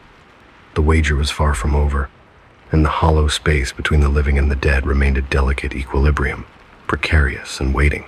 Hannah's form shimmered beside him. You have survived the first reckoning. You have perceived the pivot points, measured the vulnerabilities, and endured the weight of observation. But do not mistake this for mastery. The hollow reckoning is only the beginning. Greater tests await. Decisions that will challenge the very core of your moral compass, forcing you to confront the essence of judgment itself. David's consciousness swirled with the residue of what he had witnessed. He understood, with a chilling clarity, that the wager of souls did not merely observe the living, it demanded their comprehension, their awareness, and ultimately, their participation. Each soul he encountered, each gamble he perceived, contributed to an ever-expanding web of judgment that stretched beyond the limits of perception, beyond the boundaries of morality, beyond the constraints of human understanding. And as the first light of dawn threatened to pierce the perpetual twilight of his spectral existence, David realized that the wager was far more than he had imagined. It was infinite, unrelenting, and absolute, a cycle of observation, comprehension, and moral reckoning that would claim him as both witness and participant, forever tethered to the fragile thread that separated life from death. He stepped away from the tenement, his spectral form merging with the lingering mist, prepared to follow the next ripple, the next consequence, the next gambit in the wager of souls. And somewhere, in the hollow spaces between reality and perception, the whispers waited, patient and eternal. Observe, understand, endure. The reckoning continues. The night had grown heavier since the previous reckoning. The city lay under a low fog, streets blurred into gray nothingness, and the distant hum of life seemed to retreat into a memory rather than reality. David walked, or rather, drifted through the spectral haze, his senses stretched and sharpened by the previous encounters. Every shadow seemed to move with intention, every flicker of neon reflected choices that had not yet been made. Hannah accompanied him silently, her form flickering at the edge of perception like a candle struggling against the wind. The wager had brought him here. A massive, abandoned train station at the edge of the city, its roof sagging and broken, platforms empty, except for the debris of long-forgotten travelers. The station smelled of rust and mildew, and in the chill of the air, David could hear whispers of departures never taken, and arrivals that had never happened. He could feel the presence of the living and the dead, overlapping in a lattice of temporal distortion. This place, Hannah explained, was a sentinel point, a locus where the cycles of the wager were most concentrated. David's attention was drawn to a single figure on the far platform, a man in a tattered coat, sitting with his back to the tracks, head bowed as if in prayer or exhaustion. The figure did not move, yet David sensed an intensity in his stillness, a vigilance that radiated like a warning beacon. Hannah's voice, calm and measured, echoed in David's consciousness. The sentinel waits, not to guard, but to observe. Its purpose is to weigh the outcome of every choice made by those tethered to the wager. Approach with care. The sentinel's gaze is unforgiving, and its judgment absolute. David stepped closer, his form brushing against the spectral mist, every sound muted, except for the faint echo of the sentinel's breath. It was not a normal breath, but a resonance of time itself, each inhalation drawing in the tension of countless lives, each exhalation releasing it in a ripple that David could feel across his own existence. The platform seemed endless, stretching beyond sight into a darkness that was both physical and temporal, a void that contained the weight of uncounted decisions. As he approached, the sentinel lifted its head. Its eyes were not human, not truly, but a reflection of the countless souls it had witnessed, each a flickering point of light that swirled in an invisible pattern above its form. David felt a chill pierce through him. To look into those eyes was to see every gamble ever taken, every death ever witnessed, every infinitesimal shift of fate. He understood, viscerally, that the sentinel's gaze was not just observation, it was a mirror of consequence. The man or whatever the sentinel had once been spoke, and the voice was layered multiple tones overlaid in a dissonant harmony that David could feel in his chest rather than hear. Do you understand the weight of what you carry, witness?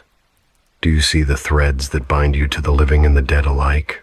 David nodded, though the gesture was meaningless. The sentinel's perception was not swayed by acknowledgement, only by comprehension.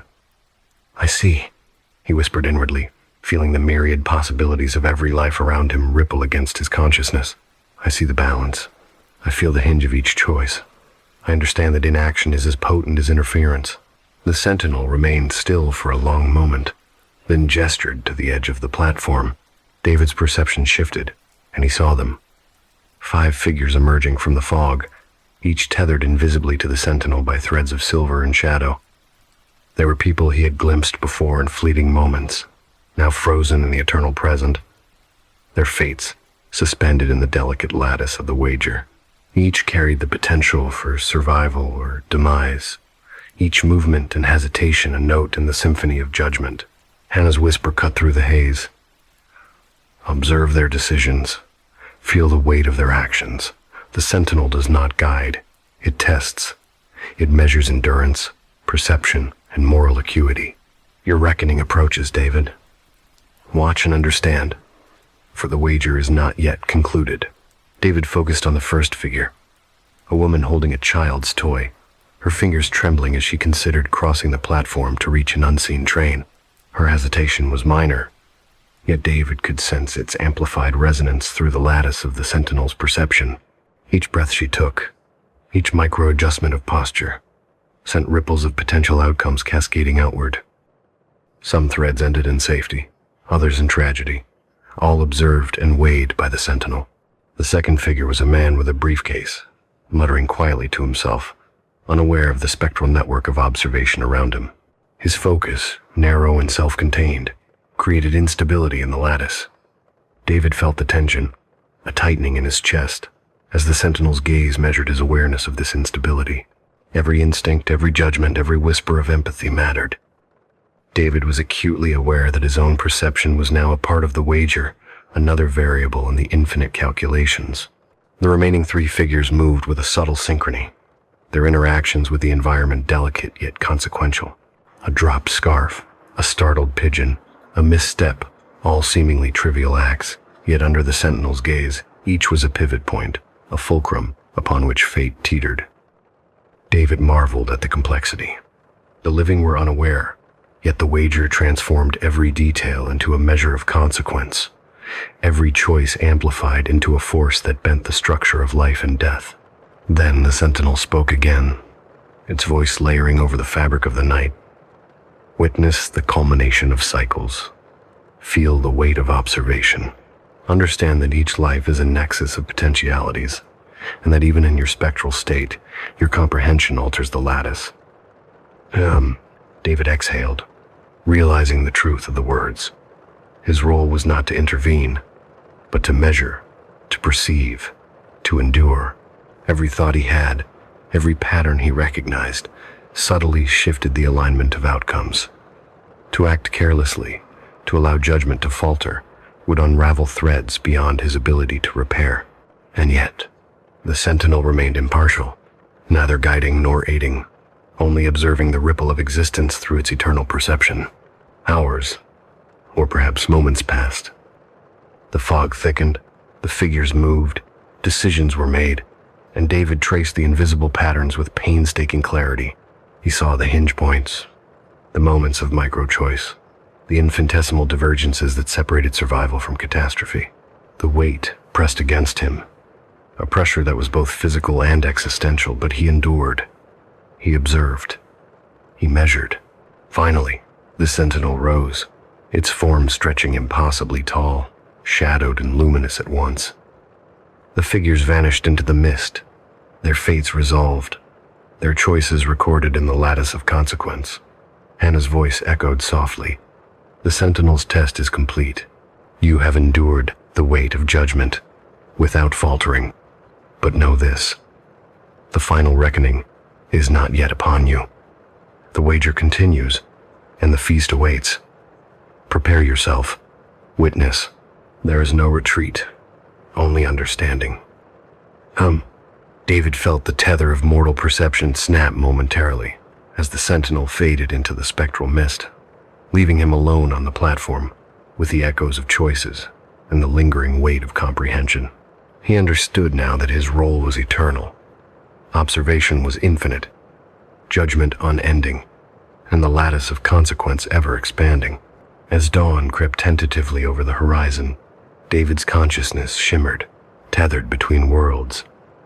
The sentinel had passed, the test concluded, yet the wager pulsed around him like a living organism. Hannah's figure remained, her presence a reminder that he was bound to the cycle, a participant in the ongoing evaluation of life, death, and moral reckoning. And somewhere beyond the veil, the whispers waited, patient and relentless. Observe, endure, comprehend. The last sentinel has passed, but the feast of the forgotten approaches.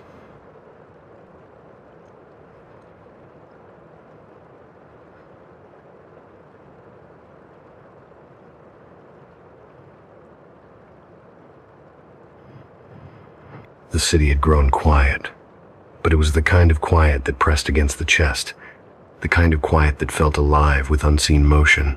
David's senses were taut, every sound amplified, every shadow a signal, every breath a whisper of inevitability. He moved through the streets, guided less by memory than by instinct, each step measured, deliberate, and weighted with anticipation. The sentinel's test had ended, yet he felt no relief. On the contrary, the air itself seemed to hum with the presence of the feast, an event unspoken yet impossible to ignore, its locus somewhere beyond perception, yet within reach of all who had survived the cycles of the wager. Hannah's form flitted beside him, her light flickering in rhythm with his heartbeat. She said nothing, but her presence conveyed a gravity that words could not capture. In the distance, an alleyway opened, like a wound in the urban fabric, the bricks slick with the sheen of fog and dew. The smell was subtle, metallic, and David recognized it instantly. The iron-tinged scent of the threshold, where the living and dead intersected. As he entered, the world shifted. The alley stretched impossibly, walls curving and folding into themselves, time dilating like water through a funnel. Shapes moved at the edge of vision, intangible and murmuring, glimpses of past wagers, past failures, faces he had seen fleetingly, now locked in a tableau of suspended reckoning. He felt the weight of their gazes, the hunger of their unfinished business, the desire for resolution. And then, he saw it. The hall, massive, vaulted, a cathedral of shadows and echoes. Candles lined every surface, their flames burning not with light, but with the reflection of memory, flickering with events long past. Tables stretched to infinity, laden with forms that were neither food nor corpse, but something in between, a synthesis of lost potential, unrealized choices, and echoes of lives forgotten before their time. The feast of the forgotten had begun. Figures moved between the tables, translucent, shifting, observing yet unseen, feeding upon observation as much as sustenance. Some wore garments of eras long past, others bore the semblance of modernity, but all carried the unmistakable air of absence of lives paused and replayed, lives caught in the eternal loop of the wager. David's own reflection appeared in their eyes, fractured and multiplied, a witness within the witness, a subject within the experiment of consequence.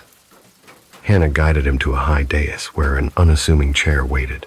"Sit," she whispered, "and see the culmination. Your perception completes the circle. To witness is to participate. To understand is to endure. To hesitate is to unravel the lattice." David seated himself, and the hall responded. Candles flared, shadows elongated, and the murmuring figures turned toward him, their gazes simultaneously accusatory, imploring, and indifferent. He felt the weight of all the choices he had seen, the lives he had touched, the moments he had observed. He understood fully that his judgment was now interwoven with the feast itself. To look away was impossible, to intervene futile. A figure approached the dais, taller than any man, cloaked in a fabric darker than shadow. Its presence pulsed with the authority of infinity, a sentinel beyond the last sentinel, a master of the cycles. David's perception flared with recognition. This was the entity orchestrating the feast, the arbiter of the wager, the embodiment of consequence. The figure's voice resonated without sound, a vibration that echoed through the marrow and nerves. "You have endured," it conveyed. "You have seen the weight of life and death. You have observed the lattice without faltering. Yet now, you must understand, the feast is not merely observation. It is reflection. You are both witness and participant. Your comprehension binds the forgotten to their reckoning." The tables shifted subtly. Forms that had seemed static now began to enact the moments they had failed or missed, each movement precise and eternal, each action feeding into the cyclical narrative of the wager. A man fell repeatedly from a scaffold. A child reached endlessly for a toy never to be grasped. A lover spoke words that could not be heard. David's consciousness stretched, absorbing the magnitude of consequence, feeling each repetition as a tremor in his own soul. And then he understood the final horror. The feast was infinite, not merely in scale but in consequence. Every observer, every participant, every wagered soul contributed to the lattice. The cycles he had witnessed, the games of chance, the judgments, the choices, they were not isolated. They were threads in a web of incalculable complexity, each action and inaction reinforcing the eternal pattern. Hannah spoke, her voice soft yet cutting through the expanse. "To survive is not to escape. To witness is not to end. The feast consumes not the body, but the perception of being. You are here because you endured, but you will remain, tethered to the cycles you have observed. To leave is impossible. To forget is impossible. To be is both reward and punishment." And David felt the truth of her words pierce him, not as a threat, but as inevitability. The feast was not punishment, nor reward, it was recognition. To witness fully, to comprehend entirely, was to exist within the lattice, eternally. He felt his identity dissolve and reform, intertwined with every forgotten life, every choice unmade, every consequence unobserved. He was both observer and observed, a node in the infinite wager. The hall seemed to pulse with the rhythm of his understanding. Candles flickered, shadows swirled, and the figures of the tables moved in a subtle choreography, a reflection of decisions, a record of eternity. David understood that his presence completed the pattern. His endurance allowed the cycles to persist. The sentinel, the wager, the feast, they were facets of the same eternal structure, and he was now integral to its continuity. Time became irrelevant. Moments and hours lost meaning. Past and future collapsed into a single, shimmering present. Every ripple of decision, every tremor of choice, every whisper of intention passed through him, reverberated, and returned, transformed. And yet, through it all, a singular truth crystallized. The feast was not to be feared, but to be comprehended. Its horror was inescapable, its majesty undeniable, and its necessity absolute. Finally, as the spectral dawn approached, David felt the lattice settle around him. The figures began to fade, each returning to their proper cycle, yet leaving traces that would echo forever. Hannah's light flickered beside him, steady and serene. "You have endured the feast," she whispered. "You have seen the forgotten, and in doing so, you have become part of them. Remember this, witness. Comprehension is survival, and understanding is eternity." David rose from the dais, his mind expanded, his perception sharpened, and yet humbled. The feast of the forgotten had shown him the weight of consequence, the depth of observation, and the intricate beauty of cycles that never ceased. And as he stepped into the fog, into the quiet streets of the waking city, he knew that the wager continued. Somewhere, beyond perception, other sentinels waited, other wagers unfolded, and the feast awaited its next witnesses. But he would endure, he would observe, and he would understand. The echoes of the feast lingered, a whisper in the fog, a vibration in the air. The forgotten are never lost. They are remembered in the lattice, and in witnessing, you too are counted. The feast is eternal. The wager is eternal. And so it continues. The 7-day fiancé. The hum of fluorescent lights buzzed faintly over the worn laminate tables of the internet cafe, mingling with the quiet clatter of keyboards and the low murmur of strangers. Outside, rain streaked the darkened streets in silvered lines, catching the orange glow of street lamps. Inside, Eliza leaned forward, her fingers poised above the keyboard, scrolling through social media posts she barely cared about, her attention more on the rhythmic tapping than on the content. Beside her, Jake was talking, or perhaps muttering, his voice a low tide of background noise. She barely registered the words. Her eyes had drifted to the doorway, where the rain made the glass blur into watery streaks. And then she saw him. At first, she thought it was a trick of light, a shadow elongated by the flicker of fluorescent tubes. But no, he was real. Or at least, as real as the chill that ran down her spine. A man, pale, almost translucent in the dim light, stood at the far end of the cafe. His clothes were nondescript, yet there was a precision to the way he held himself, a control that felt alien. He smiled, not the friendly, polite smile of someone lost in thought, but a deliberate curve of lips that carried an intention she couldn't name. She blinked. He was still there. And then she realized something more disconcerting. Jake did not see him. His head tilted toward her as if asking what she was staring at, his brow creasing in mild annoyance. Eliza? You zoning out again? She shook her head, but her gaze could not leave the man. The air around him seemed to shimmer, a subtle vibration that made her chest tighten. Then, without moving, he stepped closer, or perhaps the room itself had shifted until he was right in front of her, impossibly close. Hello, Eliza, he said, his voice a silk-thin rasp that somehow spoke directly inside her mind rather than through sound.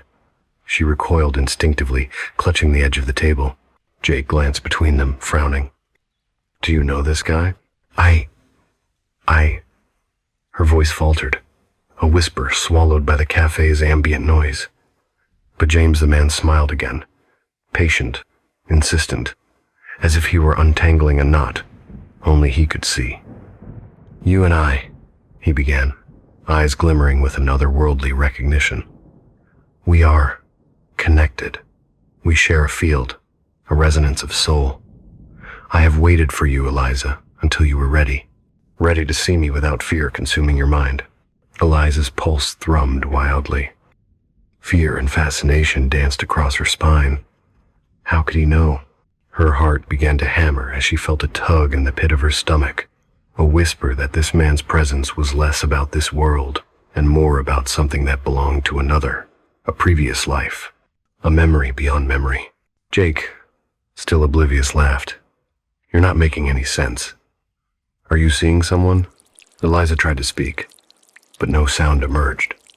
The words she wanted to form, he's here, he knows me. He's remained trapped behind a rising panic. James's hand rose, not touching her, but moving in the air like an invitation, a gesture that carried gravity. I need 7 days, he said simply, and the phrase reverberated through her consciousness rather than through the air. 7 days to explain. 7 days for you to remember. Her rational mind screamed, warning her to flee, to laugh it off, to dismiss this encounter as a hallucination born of exhaustion and caffeine. And yet, she could not move.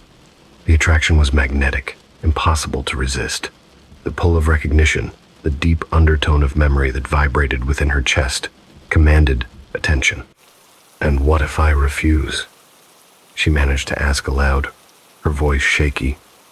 Then you will remain in ignorance, he replied, calm as a pond in moonlight, and the cycles will continue without you. She did not understand, could not understand. But somehow, the term cycles pressed upon her with certainty, as if time itself had layered over her consciousness, and she had glimpsed the pattern only partially. 7 days, a week, a window of fate. Jake, growing frustrated, tugged at her arm. Eliza, "Come Monday, you're scaring yourself. Let's just go." But she could not. The pull had anchored her to the spot. Her eyes met his again, and in them she glimpsed something strange. A familiarity. Not just a look, but a lived history. Moments she did not remember, yet felt intimately. Memories that belonged to another life, perhaps another self, nested within her current existence. 7 days, she whispered, and the words felt like a surrender. The world shifted slightly, as if acknowledging her consent. James's form solidified, and for the first time she noticed the details. The subtle pallor of his skin, the faint ripple of his breath, even in the still air, the precision of his movements that suggested he had walked these streets 1,000 times over in other timelines. During that first day, she tried to carry on normally, but the pull of James's presence lingered. Even when he vanished from sight, it was not absence, but resonance.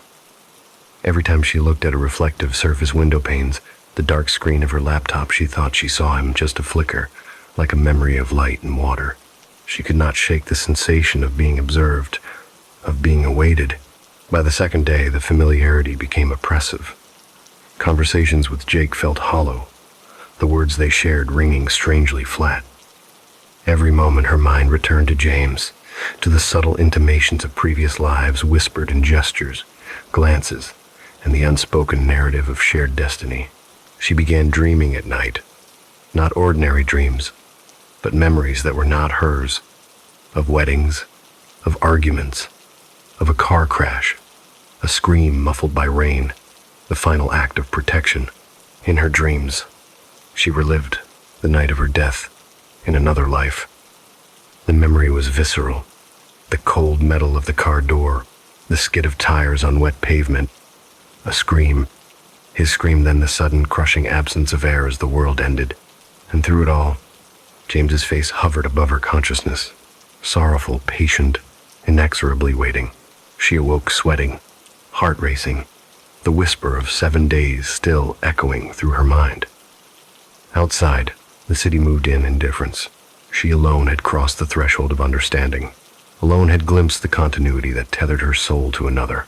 By day 3, James appeared not merely in shadows or reflection, but in person, standing silently at the periphery of her awareness. He spoke little, only guiding, not forcing. Their moments together were disquieting, imbued with a sense of repetition and inevitability. Places she had never been felt familiar. Events repeated themselves with subtle variation. Every touch, every glance hinted at history beyond comprehension, a narrative folded across time and space. And yet, in the periphery of her consciousness, a question lingered. Was this love, or was it possession? The sensation of being drawn, of being claimed, was intoxicating, but terrifying. Each day compressed into a pattern, each night thickened with visions, and the 7 days loomed as a terminus of revelation. By the 4th day, Eliza began to feel her autonomy eroding, not violently, but subtly. Decisions that once felt hers now seemed predetermined. She found herself walking the streets James had suggested, visiting places she had never consciously known, yet recognized. Conversations with strangers carried echoes of memory, as though she had spoken the words in another life. The world was a palimpsest, and James the hand rewriting the faint traces of her past into inevitability. The 5th day passed with an eerie calm. Jake's protest became background noise, irrelevant against the resonance of James's presence. Her senses were finally attuned, every sound and shadow vibrating with significance. She no longer asked why, only when. By the 6th day, she understood fully. This was not merely a visitation or a memory. This was reclamation. James did not merely want her attention. He sought the completion of their bond, the restoration of what had been interrupted in the last life. The pull was absolute, undeniable. She felt it in her bones, in her heartbeat, in the faint pressure behind her eyes. 7 days had been a threshold, and the final day approached like a tide, inexorable and merciless. The 7th day arrived without ceremony, yet with monumental significance. James appeared at dawn, pale and solemn, He extended a hand, not as a request, but as a summoning. She took it, and as she did, the world shifted again, and she understood the culmination. The 7 days had been a prelude, a rehearsal, a final alignment. In that moment, consciousness blurred. For those who watched her externally, Jake, strangers passing by, she simply fainted. But within, her soul intertwined with his, the lines of identity dissolving, merging across time and fate. James's eyes were the last thing she saw before the merge, sorrowful, triumphant, eternal. And then the world became a pulse of shared memory, a continuum of love and loss, the echo of 7 days now eternal. The feast of the forgotten is not here yet. The resonance of fate, the inexorable pull of destiny, had claimed its witness. Eliza and James were one. The city outside continued its indifferent hum, the rain tapering to a soft drizzle that pattered against the window like a muted drumbeat.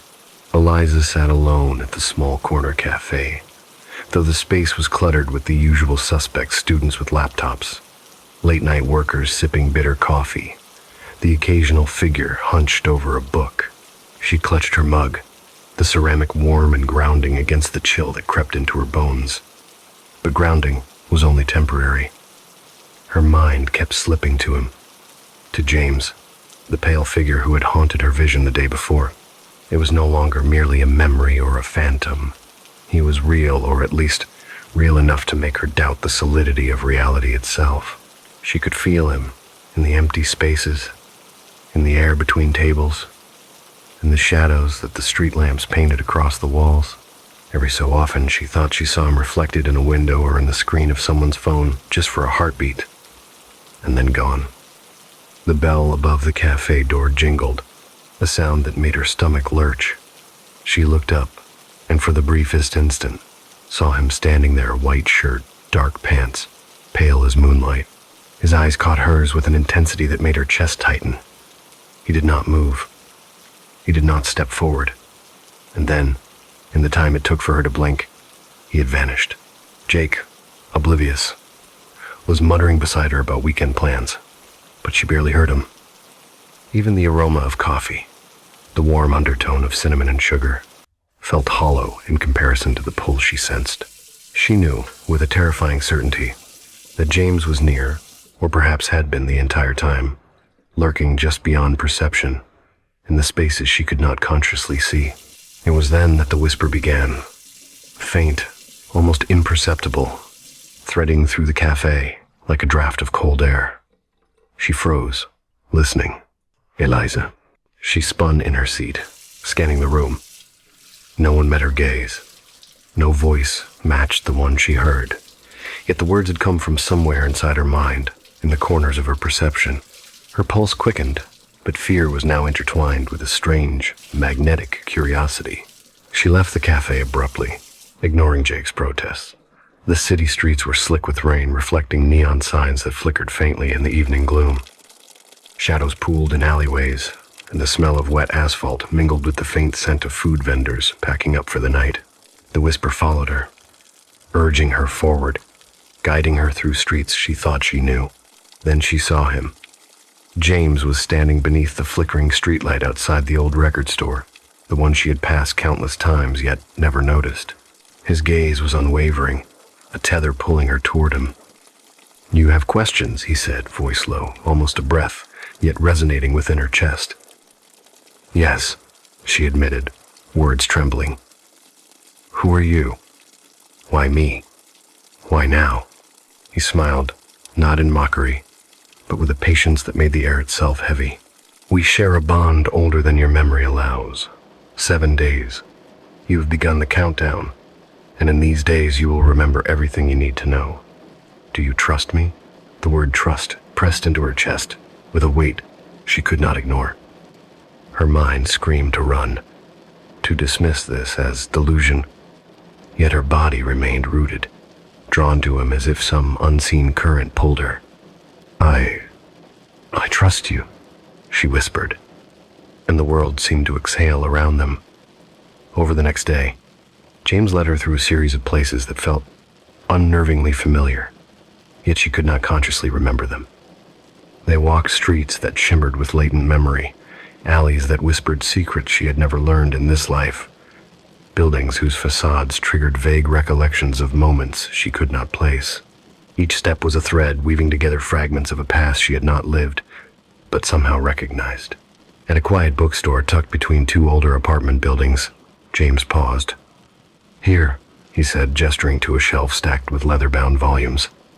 "The First Truth." Eliza picked up a thin, nondescript book, and as her fingers brushed the cover, a rush of images surged through her mind. A wedding, an argument by a roadside, the screech of brakes, a hand reaching, and then the sudden, inexplicable stillness of death. This isn't my memory," she gasped, her voice tight. "No," he said softly. "It is yours, and it is ours. You lived it once. In another life we were bound together, and yet fate separated us violently. I have waited for you, patiently, to restore what was broken." Her knees weakened.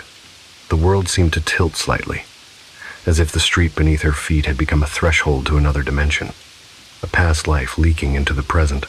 She saw flashes her own face at a wedding altar, the gleam of a car, the panic in his eyes as she fell, and the sorrow, infinite sorrow. Why did I die?" she managed to whisper. "You saved me," he replied, his voice trembling slightly, the first trace of human emotion breaking through the spectral calm. "You pushed me from the car. You made the choice to end one life to preserve another. And yet, it separated us, not just for this life, but for all the cycles that followed." Her fingers clutched the book, and the images became more vivid, more tactile. She could feel the rush of air, the cold bite of metal, the sudden void as her world ended. And in that void, a tether pulled her toward James, an invisible cord threading through time. Days passed in a dreamlike haze. Each encounter with James peeled back layers of consciousness she did not know she possessed. Memories arrived not as stories told, but as sensations, smells, echoes of laughter, and cries long buried. She began to speak, to remember, to understand the inevitability of their bond. Every word he said, every place he showed her, was a key turning in a lock, long forgotten. By the fourth day, the intensity grew. Sleep was shallow. Dreams were vivid, often overwhelming. She would awaken drenched in sweat, heart pounding, replaying moments of past life trauma with startling clarity. And yet, the terror was coupled with something else. Recognition, intimacy, a deep-rooted connection that was almost unbearable in its emotional magnitude. Jake grew, increasingly concerned. "Eliza, you're not yourself," he said one evening, gripping her hands in a futile attempt to ground her in this life. "You're somewhere else." She could not explain. How could she? The truth was too vast, too intricately intertwined with time, destiny, and death. She could only nod, a faint acknowledgement that she was slipping further into the current of another life, another existence. By the fifth day, she had begun to see patterns. The world itself seemed to pulse, the rhythm of fate beating under the skin of the city, guiding her steps, nudging her toward decisions and places that she had unknowingly rehearsed in another life. James was her anchor and her conduit. Every movement, every word from him resonated across time, knitting together past and present. On the sixth day, the final moments approached, like a tide. James's presence was overwhelming, tangible, almost pressing against her chest. The veil between now and then, between life and afterlife, thinned until it was nearly transparent. She felt the echo of her former self, the woman who had lived, who had died, who had unknowingly waded through countless iterations of destiny to meet him again. The seventh day, she realized, would not merely be a day, it would be the convergence of all cycles, the culmination of 7 days of memory, recognition, and surrender. And she understood, with a terror and awe that made her knees quake, that she would not merely witness this reckoning. She would be a participant, a necessary element in the restoration of the bond severed long ago. As evening fell, the city bathed in the orange glow of streetlights. She stood beneath the same flickering lamp where they had first met. James approached, calm, inevitable, the culmination of 7 days of resonance, memories, and preparation. She felt the pulse of his presence in her own chest, her heartbeat aligning with his in a rhythm older than this life. The world narrowed to a point. The past and present coalesced, and as she reached for him, there was no hesitation, no fear, only the sense of inevitability. The 7 days had led to this, and in the silence between heartbeats, she understood.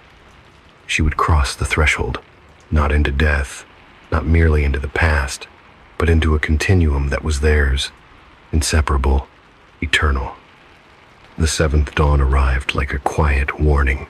The sky was muted, painted in pale grays that bled into the horizon, and the drizzle from the previous night had left the streets slick with reflection, turning the city into a hall of mirrors where every neon sign, every puddle, held a distorted echo of reality. Eliza stepped out of her apartment, the chill of the morning creeping through her coat, but her attention was not on the weather. It was on the pull she felt in her chest, the invisible tug toward the inevitable. James was waiting, not at a place she could have anticipated, but where the city itself seemed to bend around him. He stood at a crossroad, the faint haze of mist curling around his feet. He was immaculately pale, his eyes a depthless black that seemed to pull at the edges of her vision. She felt it again, the same recognition that had haunted her for days, but now stronger, almost urgent. "You are ready," he said, voice low, threaded with gravity, yet calm as though he had been expecting her every lifetime. I think I am," she whispered, though her voice trembled. She could feel the weight of the past, the lives she had lived, and the certainty that this moment was not just another memory, but the culmination of them all. He held out his hand. She hesitated only for a heartbeat before placing hers in his.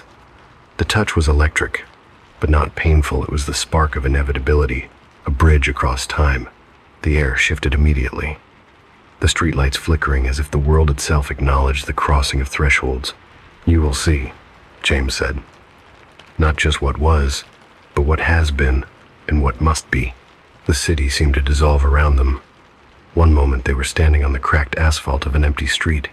The next, the surroundings blurred into a surreal tapestry of overlapping realities. She saw herself as a child, laughing in the garden of a house she had never lived in. She saw herself as a bride, the memory of terror and betrayal rushing back the screeching tires, the hand reaching to save him, the sudden void of death. And between these flashes, she saw James not as he was now, but as he had been, and as he would be, a spectral figure bound to her across lives. Her chest tightened. She struggled to breathe, the convergence of time and memory pressing down on her. She saw the faces of people she did not know, yet knew intimately the lives she had touched and disrupted without understanding. She felt the pull of destiny, inexorable and absolute.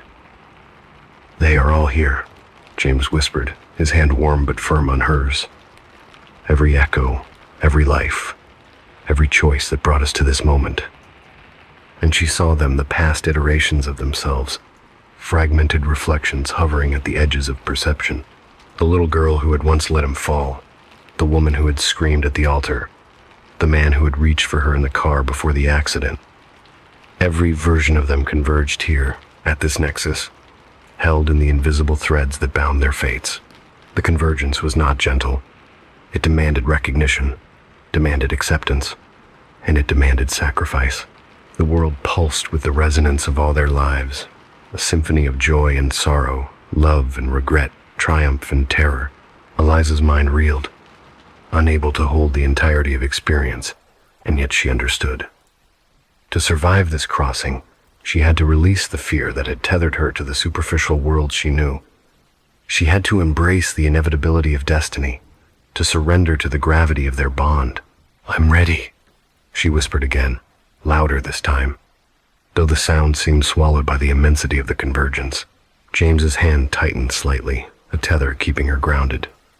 "Then see clearly," he said. "See everything, Let it guide you. M. The street around them fractured into overlapping layers of time. She saw the cafe where they had first met, but it was layered with echoes, herself drinking coffee in a past life. James standing in shadow, another life entirely. She saw the alley where she had first glimpsed him, now stretching infinitely, lined with the remnants of every encounter, every whispered warning, every brush with mortality. Images came faster, sensations accompanying each memory. The cold bite of metal, the friction of pavement against palms, the heat of fear and the pulse of love intertwined. Each image was a lesson, a fragment of truth she needed to understand. She gasped, feeling herself pulled toward comprehension, toward the full weight of the past and the inescapable convergence of fate. "You were always mine," James said, voice reverberating with power she could feel in her bones. "Across time, across death, across all the cycles, this is the point where our paths merge. You remember now, do you not?" Tears streamed down her face, but they were not of sorrow, nor merely of fear. They were of recognition, of the relief and the horror of knowing that all of her lives had led to this exact moment. She nodded. "Yes," she whispered. "I remember. Everything." And then came the final test. Subtle but absolute. She felt the pull of life itself, the tenuous grip on the mortal world calling her back. Around her, the city flickered again, tempting her with the familiar, the mundane, the safe, the world she had known before these 7 days of revelation. But James's presence anchored her, a counterweight to the lure of ordinary existence. "You must choose," he said solemnly, "to remain tethered to the world you know, or to join the continuum that is ours. One path is finite, the other eternal." Then, Eliza's heart pounded. She looked at the faint traces of her life, the street, the cafe, Jake's worried face and memory, and felt a pang of longing. But stronger than that, longing was the pull of inevitability, the recognition that she had been called to this crossing for lifetimes, that their bond demanded resolution. She took a deep breath, feeling the cold night air fill her lungs, and then she let herself step fully into James's world, into the convergence that encompassed all their lives. The sensation was instantaneous. The city, the street, the drizzle, all of it vanished. She was no longer standing in one place, but everywhere at once. A consciousness stretched across the threads of time. She could feel herself entwined with James, their identities coiling and overlapping, memories blending, hearts synchronized. The terror that had gripped her for 7 days was replaced by a dizzying, overwhelming clarity. She was not merely with him, she was part of him, and he of her, across every past, present, and potential life. And yet, even as she merged with the convergence, a subtle note of unease remained, a whisper in the back of consciousness that reminded her, every cycle carries consequence. Every crossing leaves a trace. She was eternal, bound to James, and yet the world she had left behind would continue, unaware of the vast, intertwining web of fates that now existed just beyond perception. In that moment, as the full weight of the 7 days collapsed into infinite awareness, Eliza understood the true meaning of the fiancé of 7 days. It was not merely about love, or possession, or destiny. It was about continuity, about threads stretched across time that could not be severed, about lives intertwined in ways the mortal world could not comprehend. James's presence, unwavering and eternal, was the anchor that allowed her to breathe amidst the immensity of the convergence. And as they moved together through the infinite tapestry of existence, there was no doubt, no hesitation, only the overwhelming certainty that they had found each other again, as they had always been destined to do, across 7 days, 7 lives, and countless moments of fate.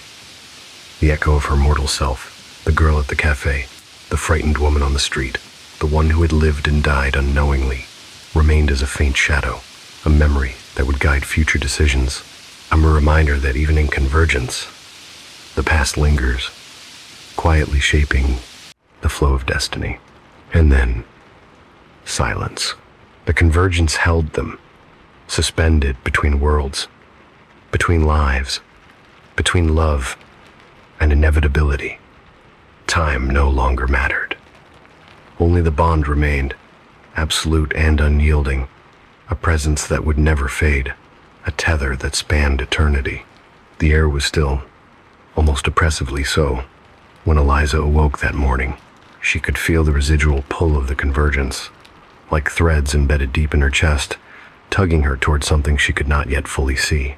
The city outside her window seemed ordinary, mundane even, but she knew better now. She knew that every shadow, every echo of sound, every faint ripple in the air carried meaning beyond the surface. She could feel James's presence somewhere just beyond the edge of perception, the pull, subtle, insistent, impossible to ignore. It had been 6 days since the first encounter, 6 days during which the veil between the living and the eternal had thinned until the air itself seemed saturated with memories, not her own. Every street she walked, every cafe she passed, carried with it echoes of 1,000 past lives.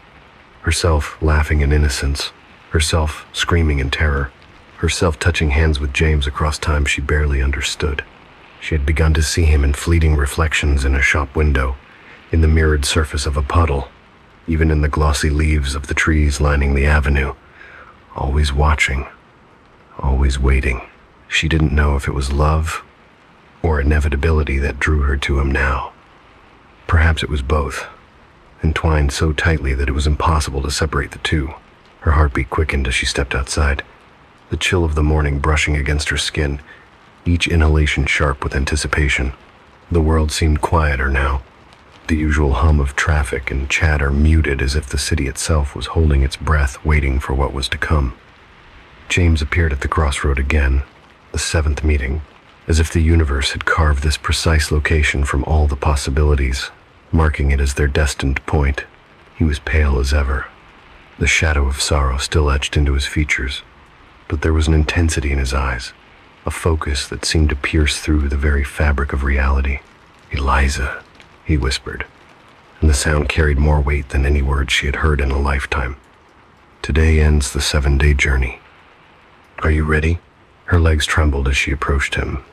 I think so," she said, though even she could hear the uncertainty in her voice. It was not doubt of her feelings, but the sheer magnitude of what she knew was about to happen. Every life she had lived, every misstep, every moment of fear and desire had led to this exact crossing. And now, she would have to make the final choice, not between life and death, but between the world she had always known and the endless continuum that awaited her beside him. James extended his hand. "Trust me," he said simply. The words were not a command but a promise, a tether across eternity. She placed her hand in his, and the pull of inevitability surged through her. It was not painful. It was liberating, like being released from chains she had not known she had worn.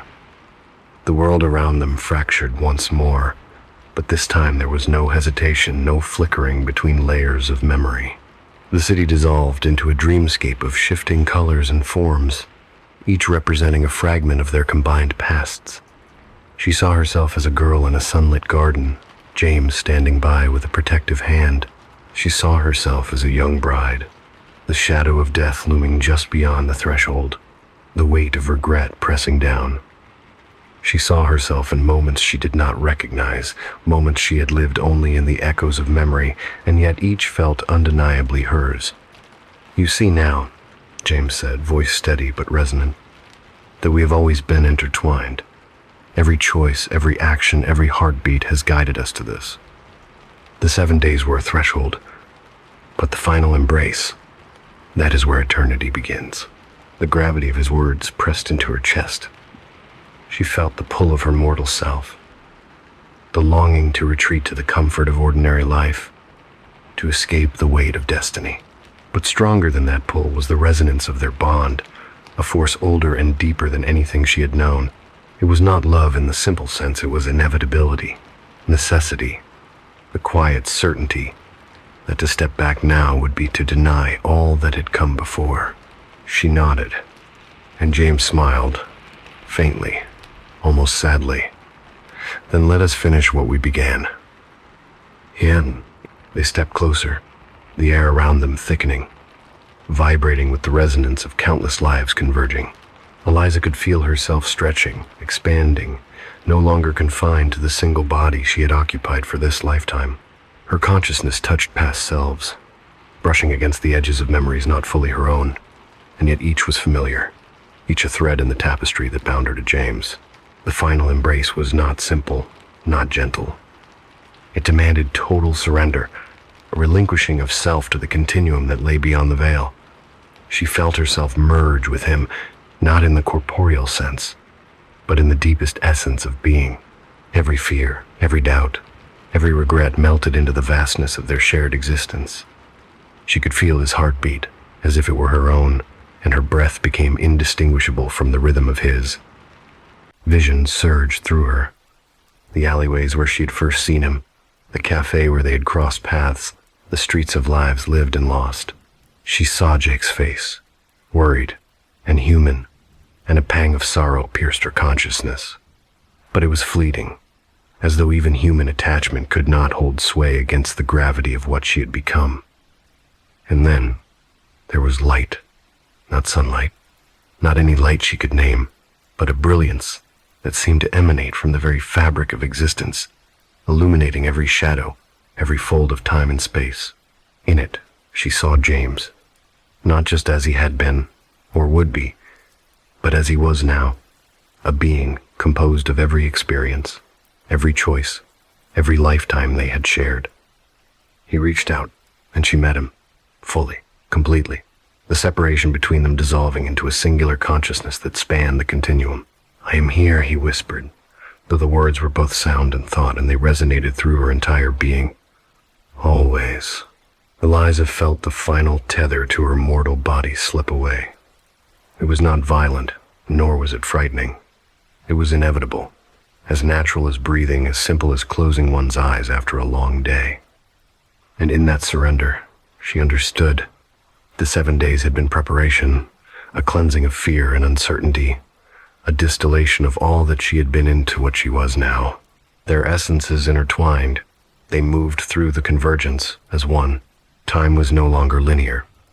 Past, present, and future existed simultaneously, a river of events that they navigated together with an understanding deeper than thought. They felt the resonance of other lives, echoes of souls that had brushed against theirs, lessons learned and unlearned, joys and sorrows, and each became a thread in the intricate web that was now their shared existence.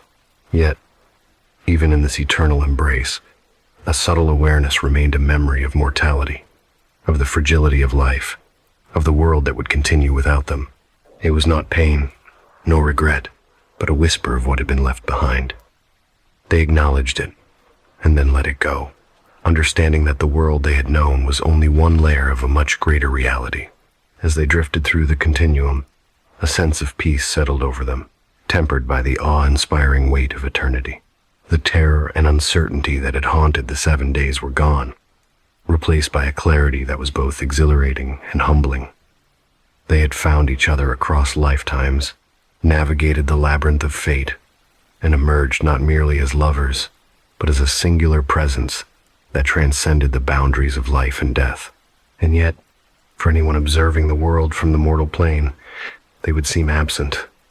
Eliza collapsed in her chair at the cafe, eyes closed in a faint swoon, and James nowhere to be found. The street hummed with the ordinary sounds of the morning, utterly unaware of the extraordinary convergence that had just occurred. But for those bound to the continuum, the 7-day fiancé was no longer a story of chance, nor of temporal coincidence. It was the eternal truth of intertwined destinies, the unyielding gravity of souls called together, and the ultimate embrace that would endure for all time. In the stillness that followed, a quiet understanding settled in the vastness. Love, fate, and memory were not separate. They were the same force, and it would never let go. The cafe was quiet now, sun-scorched morning spilling weak light across the tables. Eliza's head still rested heavily on her arms, but the faint stirrings of consciousness hinted that she had not returned fully to her body. The world around her was the same as it had ever been, yet something had shifted. Something fundamental, invisible, yet palpably present in the space where she had existed only moments before. She rose unsteadily, brushing her palms against the cool surface of the table, feeling the texture of wood, the faint residue of spilled coffee, and a lingering sense of emptiness. The air seemed heavier, charged, as though a boundary had been crossed, and some unseen current had passed through her. Then she heard it, a sound unlike any other, soft, low, and vibrating through the walls of the cafe, through the chairs, the tiles, the very ground beneath her. It was a chorus, muted but insistent, of voices from nowhere and everywhere at once. Whispers of the forgotten, murmurs of souls whose stories have been cut short, lives overlooked, warnings left unheard. They drifted into her consciousness, pressing gently but insistently. Eliza. She froze, her heartbeat quickening. The name came not from her memory but from the resonance of eternity itself. James. But he was not the only one. Other presences surrounded her now, a haze of consciousness, lingering threads of lives that had intersected with theirs, threads now converging. Through the veil of perception she saw them, shadowed figures seated around an immense, ethereal table, their faces indistinct, yet unmistakably human. Their eyes, though empty of corporeal form, glimmered with the awareness of longing, fear, and unfinished business. They had been waiting, these forgotten souls, for a witness, for someone to acknowledge their existence before they dissolved entirely into the continuum. James's hand touched hers, grounding her in the anchor of their shared essence. "Do not fear them," he murmured, though the sound was both voice and thought, traveling directly into her consciousness. "They are not here to harm. They are here to be remembered. You are the witness, the bridge between worlds now." Eliza understood then that the 7 days had not merely been about them, about the rediscovery of a love transcending lifetimes. They had also prepared her to perceive the hidden currents of existence, the delicate balance between mortality and eternity. She was not merely a participant, she was a keeper, a witness, and perhaps a guide for the lost. The table expanded infinitely, and as she observed, she saw lives unfolding and collapsing, joys and sorrows repeated in endless echo. Some were painful. A child who had never known parental warmth, a lover who had died too soon, a scholar whose discoveries were erased by time. Others were quiet victories, a touch of kindness remembered, a small act of courage that reverberated across generations. And through all of them, the presence of James, constant and tethering, reminding her that even within chaos, there was purpose. "Eliza," he said, "the feast is not literal. It is a reckoning of memory, a communion of what has been lost and must not be forgotten." The whispers grew louder, not threatening, but demanding attention. Eliza's consciousness stretched to accommodate them, to recognize the flickers of life that had been erased, overlooked, or discarded. Names, faces, fragments of stories entered her mind, each one imprinting upon her, and she repeated them silently, committing them to memory. She was learning the rhythm of their existence, their sighs, their laughter, their fleeting sorrows. A sudden chill passed over her. She glimpsed a figure at the edge of perception, a boy, no older than 7, clutching a tattered blanket. His eyes were wide, searching, afraid, and yet curious. He had been lost long before she was born, abandoned in the shadows of time. She reached out, not with hands, but with consciousness, and felt the tug of his soul seeking recognition. "You will not be forgotten," she whispered, and for the first time the boy smiled. A warmth spread through her chest, a resonant pulse that seemed to connect her heartbeat to the rhythm of every life at the table. James guided her further, drawing her gaze across the spectral assembly. She saw figures in white, in black, some indistinct, some fully formed. Each had a story of love, betrayal, loss, or courage, and all of them converged here, in this eternal moment, to be acknowledged, to be remembered, before dissolving quietly into the continuum. "They feed on memory," James explained, "not in the way you think of hunger, but in the sense of existence being affirmed. The forgotten live only when they are remembered." This is the feast. This is why you were chosen. M. Eliza felt a pressure in her mind as she absorbed the enormity of it all. The weight of remembering was immense, nearly unbearable, yet vital. She could sense that if she failed, if she faltered in her attention, the souls would drift into nothingness, their existence erased. She could feel herself tethered to the living world by the faintest thread, enough to maintain consciousness, enough to act as witness, but the pull of eternity was strong. She shivered, both from fear and awe, as James's hand tightened around hers, a silent reassurance. The whispers became a song, a chorus, a symphony of lives intersecting across time and space. Eliza recited the names she could grasp, and as she did, the figures shimmered, brightened, as though she were breathing life back into them. Some lingered longer than others, drawn to the force of recognition, until finally, after a prolonged hush, all settled into a quiet equilibrium. The feast had been observed, honored, and survived. In that quiet aftermath, a sense of serenity descended. Eliza realized that she had been transformed, not merely as a soul in love, not merely as a witness, but as a conduit, a bridge between worlds. The 7-day journey had concluded, yet the work of recognition, of honoring memory, would continue, as all such work did, across lifetimes. She opened her eyes fully, feeling herself once more in the physical cafe, the morning sun cutting through the windows. James stood beside her, corporeal, yet ephemeral, a constant reminder of what had been and what would remain. She could feel the echoes of the feast within her, a subtle vibration in her chest that would never fade. "Do you understand now?" he asked, voice soft, layered with relief and love.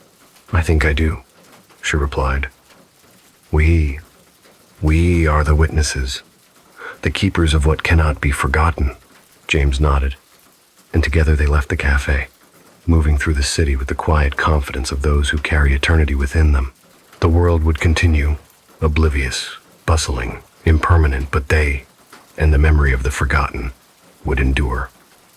And somewhere, in the quiet spaces of the universe, the souls at the table, those who had been lost, overlooked, or abandoned, smiled in silent gratitude, their existence affirmed. The feast had been honored. The forgotten were no longer forgotten. For Eliza and James, the journey was over, but the continuum stretched endlessly ahead. Love, memory, fate, they were inseparable, infinite, and unyielding.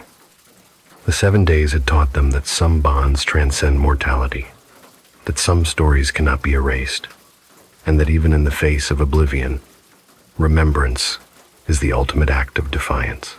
And as they walked forward hand in hand, the whispers followed, not threatening, not mournful, but gentle, a reminder that to be seen, to be remembered, is to exist eternally. The empty seat. Snowflakes drifted lazily through the lamplight, each one catching a fleeting reflection before melting into the dark asphalt. I, Ethan, wrapped my coat tighter around myself, feeling the cold gnaw at my fingers and the nape of my neck. The bus stop was deserted, a single flickering lamp buzzing intermittently above, casting fragmented shadows on the wet snow. My breath rose in thin, white clouds as I shivered, wondering why I had insisted on taking the night bus home. The bus itself rolled into view, headlights cutting a swath through the darkness. Its tires hissed on the icy road, leaving behind a faint scent of burnt rubber. The doors opened with a pneumatic sigh, and the warmth inside beckoned. I stepped up, the squeak of the step echoing in the empty vehicle. Inside, the dim yellow lights hummed softly, reflecting off frost-covered windows. 3 figures already occupied seats toward the middle. My eyes flicked instinctively to them. One was a woman in a pale white dress, her form unnervingly rigid, as if pressed into the shape of the seat. 2 tall men flanked her, each wearing dark coats and gloves that absorbed the light around them. As they moved her forward, I noticed something impossible. Her feet did not touch the steps. They hovered slightly above, sliding silently as if the ground itself dared not meet them. I shuffled to another seat, pretending to read a message on my phone, but I couldn't tear my eyes away. The woman's head was tilted slightly, and I caught her gaze immense, unblinking and icy. Her eyes seemed to pierce not only the dim light, but my very mind. My pulse quickened. I told myself it was the reflection of the streetlights, the exhaustion of the day, the cold, but the gaze stayed. It followed me. It judged me. It waited. The bus rumbled onward, and the city outside blurred into a canvas of darkness and snow. Streetlights flickered past, casting intermittent illuminations that made shadows jump like startled animals. The woman remained, seated rigidly, the eyes never leaving me. I tried looking away, focusing on the icy patterns forming on the window, tracing shapes in the frost. Anything to distract myself. But when I glanced back, there she was, eyes locked, unwavering. Something about the way her hands rested on her lap unnerved me. They were pale, almost translucent in the flickering light, and yet still, they held a tension, a deliberate rigidity that suggested a form of awareness beyond the ordinary. Her lips were slightly parted, and though I heard no sound, I felt the weight of her presence pressing against my mind. A subtle insistence, a silent question, a warning perhaps. The two men on either side didn't speak. They never glanced at me, nor at the windows, nor at her. They were shadows themselves, absorbing the light, their faces partially hidden by collars and hats. The way they moved with her, almost ritualistic, almost protective, made it clear that this was no ordinary passenger situation. There was an intention, a purpose, that lay hidden beneath the layers of night and cold. I shifted again, trying to occupy a seat far from them. Yet even across the aisle, I could feel the pull of her gaze, like a magnetic field anchored to my spine. My stomach twisted with unease, and my hands began to tremble, pressing against my thighs, as if grounding myself could prevent the fear from spilling over. Then the bus lurched slightly on a patch of ice, a sudden jolt that rattled the frame. The woman's head moved with the inertia of the bus, yet her eyes never wavered, and for a moment, I thought I saw her lips curl into a smile, subtle, almost imperceptible, but it sent a cold rush of dread through me. There was knowledge in that smile, knowledge that I could not comprehend.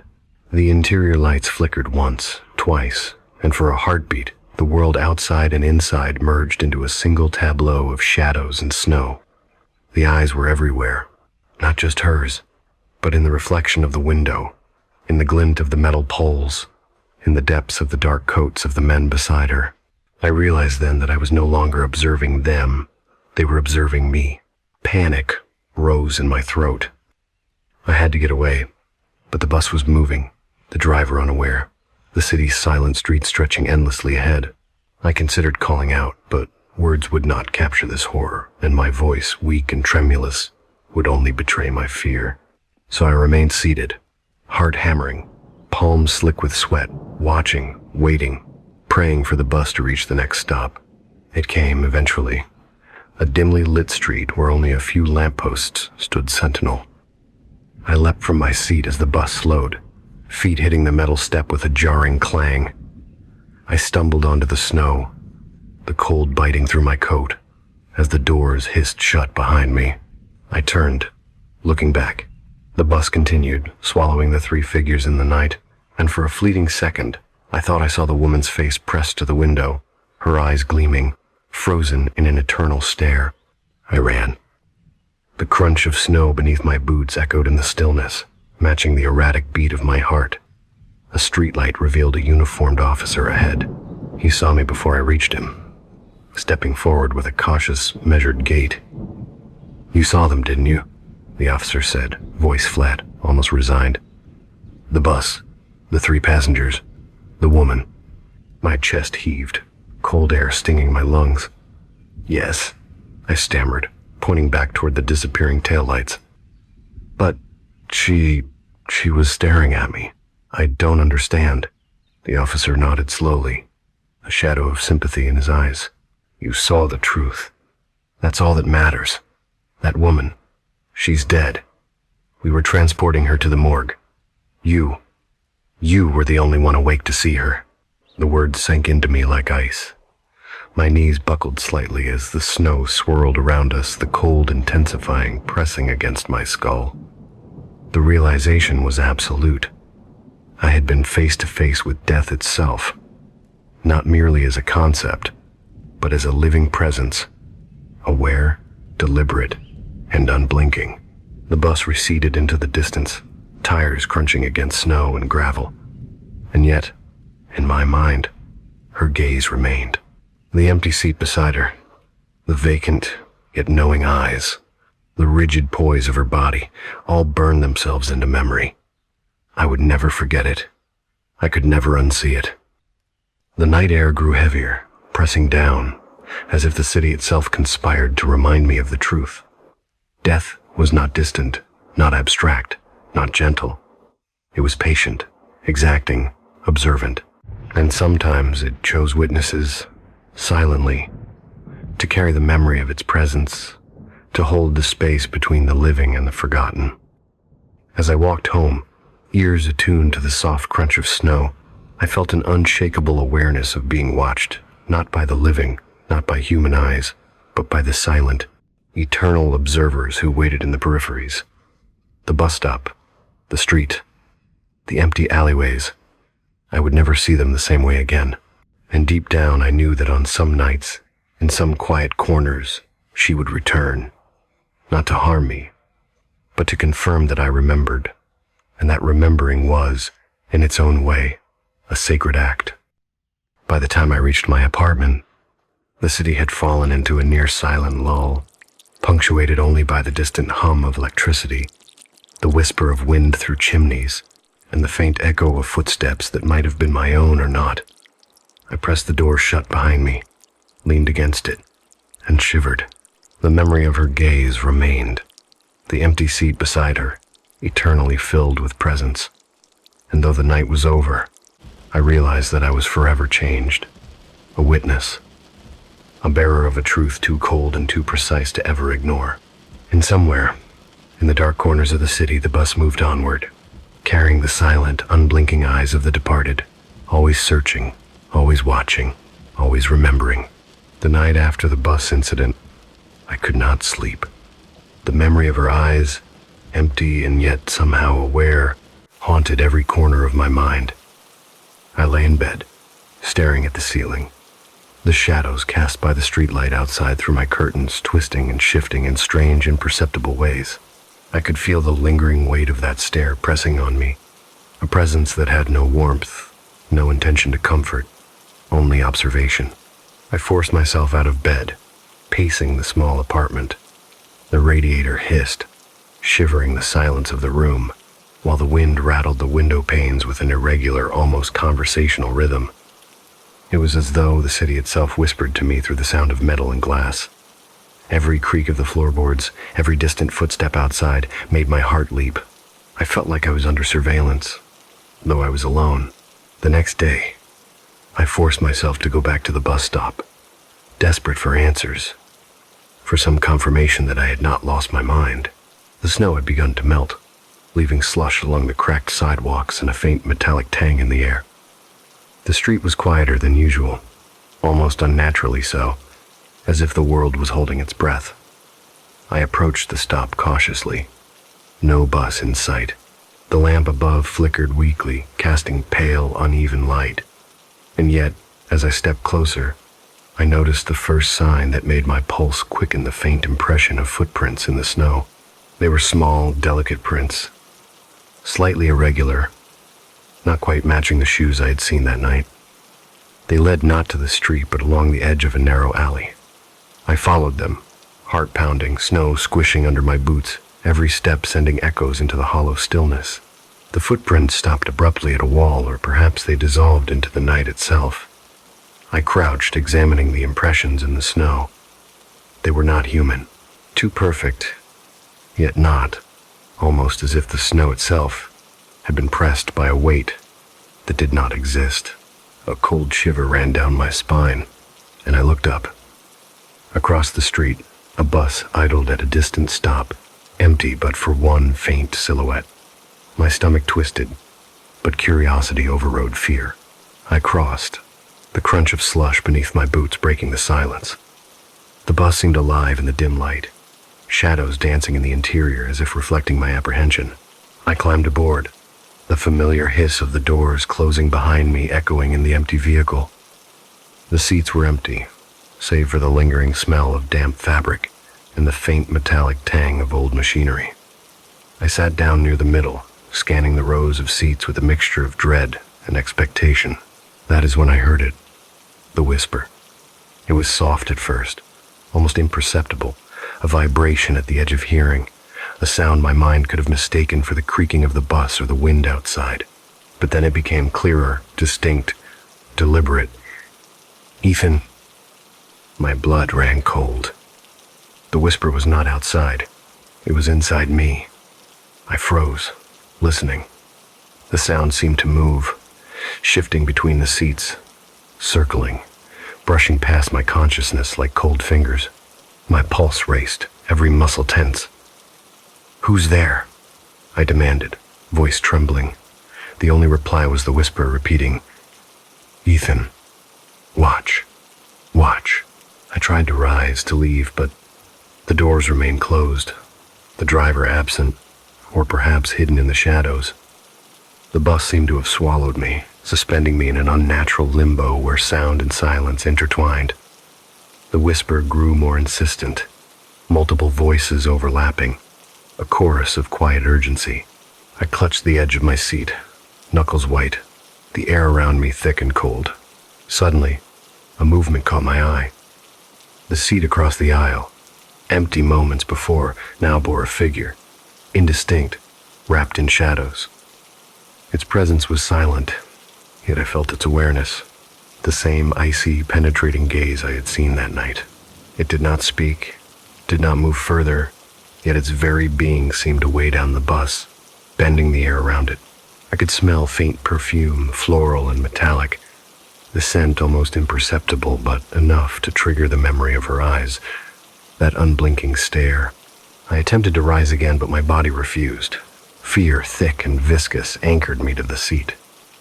The figure's outline grew clearer, not fully human, not fully ghost, yet unmistakably conscious, sentient. And then the whisper returned, now from all directions. "Follow, follow." A shiver crawled up my spine. I knew instinctively that it was guiding me, but guiding me where? The bus seemed to stretch endlessly, the windows showing a blur of city lights that never moved. I felt weightless, suspended between reality and something else. The seats around me became distorted, elongating, folding in on themselves, as though the bus had become a vessel into another dimension, another layer of existence where the living and the dead intersected. I noticed then that the temperature had dropped sharply. My breath fogged the air, each exhalation trembling as it mingled with the unseen currents. And there, in the shadows, I could see other figures emerging, faint, pale, almost translucent, their faces hidden, their forms indistinct. They drifted along the aisles, silent, watching. I realized with a cold certainty that the woman from the first night was among them, leading this procession of the unseen, her gaze fixed on me, and I felt compelled to obey, to move, to follow her. Step by step, I walked, each movement measured, deliberate, my hands brushing against the cold metal poles, the floor beneath, slick and unsteady. The whispers guided me forward, their urgency increasing, overlapping into a cacophony of quiet insistence. I felt like a marionette, strings attached to my mind, drawn along a path I could not resist. We reached the back of the bus, where the last row was empty. The figure turned, and for the first time I heard a clear voice, distinct and unyielding. "Sit." I obeyed, sinking into the seat as if the act itself anchored me to the plane we had crossed into. The air shimmered, and the bus seemed to tilt, the world outside dissolving into a hazy fog. My heartbeat thundered in my ears, but the whispers receded, leaving a profound silence, heavy and expectant. Then, the seat beside me, the empty seat I had noticed that first night, filled slowly, not with flesh and bone, but with a presence, a consciousness. I felt it, its weight pressing against mine, a companion both terrifying and necessary. I understood, in a sudden, dreadful clarity, that this bus did not carry passengers, it carried witnesses. And I was now one of them. The rest of the journey passed in a blur of time and sound. I could hear faint echoes of conversations, laughter, cries of despair, all intermingling into a soundscape of lives intersected by death. The figure beside me remained silent, a sentinel of the unknown, guiding me through the layers of reality that overlapped in the bus's unnatural rhythm. Finally, the bus stopped, somewhere unrecognizable yet intimately familiar. The doors opened with a hiss, revealing a street bathed in an eerie, silver light. Snow fell silently, but heavier than before, blanketing the ground in a pristine, untouched layer. The figures stood and exited, drifting away like mist, leaving me alone with the woman. Her gaze, unwavering and piercing, met mine. A single word passed between us, not spoken but known. Remember. And as she faded into the fog, I realized I was back in the real world, or at least a version of it. The bus was gone, the street empty, and yet I felt the presence linger. The memory of the empty seat beside me carved into my mind. I walked home in silence, the city around me seemingly normal, yet every shadow, every reflection in the windows, every passing pedestrian felt like a potential witness or echo of the bus and its passengers. When I finally reached my apartment, the stillness was oppressive. I closed the door behind me, leaned against it, and exhaled shakily. The whispers had ceased, but their memory remained, resonating in my chest like a drumbeat. I knew, then, that the bus had chosen me for a reason. I had seen what others could not, borne witness to a secret passage between life and death, a journey that few survived, fewer understood. And as I lay in bed that night, staring at the ceiling, I understood a terrifying truth. Some seats are never truly empty, and some passengers never truly leave. The memory of the bus, of her eyes, and of the whispers clung to me like a second skin. Every night, I woke drenched in sweat, every shadow in my apartment seeming to stretch unnaturally, as if reaching for me. But it wasn't just dreams. The edges of reality began to fray, the familiar streets of my neighborhood taking on an almost spectral quality. The lamplight flickered differently now, painting the snow in pallid hues that shifted whenever I blinked. I was no longer alone in my perception. 3 nights after the incident, I returned to the street where I had first seen the bus. I told myself it was a search for closure, a way to prove that my mind had not been corrupted by fear. But deep down, I knew I sought understanding, or at least an explanation. The wind whispered through the skeletal trees, carrying a sound that was neither human nor animal, a soft, insistent murmur, as though the air itself remembered something forbidden. My breath came in shallow gasps, fogging in the cold, still air, while my boots crunched along the icy sidewalk. Then I saw it. The bus appeared in the distance, as though summoned by some unseen hand. Its headlights cut through the snow like twin knives, casting long, dark shadows across the buildings. I froze, a knot of dread tightening in my stomach, yet I was compelled to approach. My footsteps were hesitant, deliberate, each one echoing against the walls of the deserted street. I could feel the vibration of the engine through the soles of my shoes, a low hum that resonated directly in my chest. As I climbed aboard, the smell hit me first, a mixture of damp fabric, cold metal, and something faintly metallic, coppery, like blood, long dried but not forgotten. The interior was darker than I remembered, shadows pooling in the corners, swallowing the rows of seats in blackness. And yet, I could sense them passengers I had not seen before. Their presences lingered, quiet, almost hesitant, each radiating a palpable weight of observation. I took a seat near the center, hands gripping the edges as though the metal could anchor me to reality. The bus shuddered once, then began to move, its path deliberate yet erratic, as though it obeyed rules invisible to me. And then I heard it, the whispering. Not a single voice this time, but many. They overlapped, harmonizing into an eerie, indecipherable cadence that resonated through the floorboards and walls. Follow, follow, witness, remember. The words seemed to bypass my ears and lodge directly in my mind, pressing, insistent, impossible to ignore. I realized then that the bus was not merely a vehicle. It was a threshold, a crossing point where the living and the departed met, where observation and memory intertwined. A figure appeared at the front of the bus, faint at first, a shimmer of white that solidified as I watched.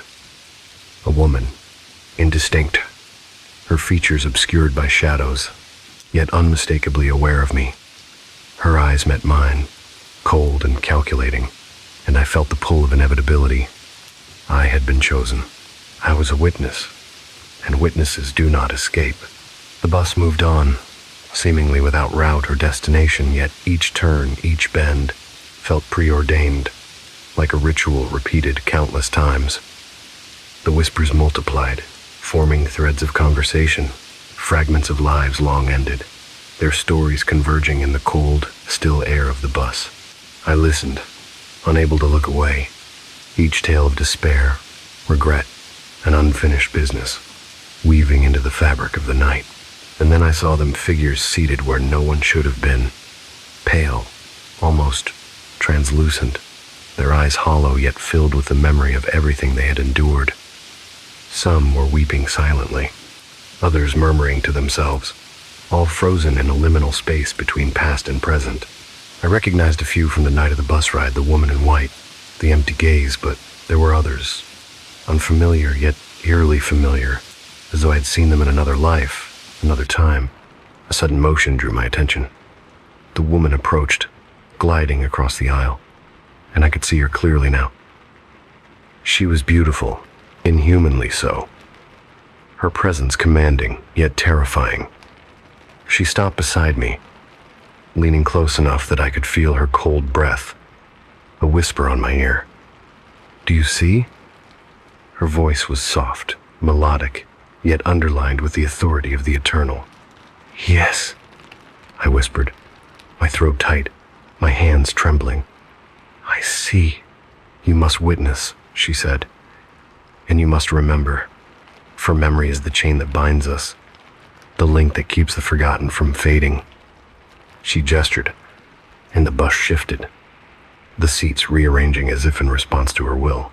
The passengers became clearer, more vivid, each one a fragment of a story I was now part of, their lives intersecting with mine in ways I could neither understand nor control. I watched as a man sat forward, clutching his head, his lips moving silently. Beside him, a child shivered, hands pressed against the window, staring at a world only he could see. A mother held a photograph, tears streaming down her face, yet the image never faded.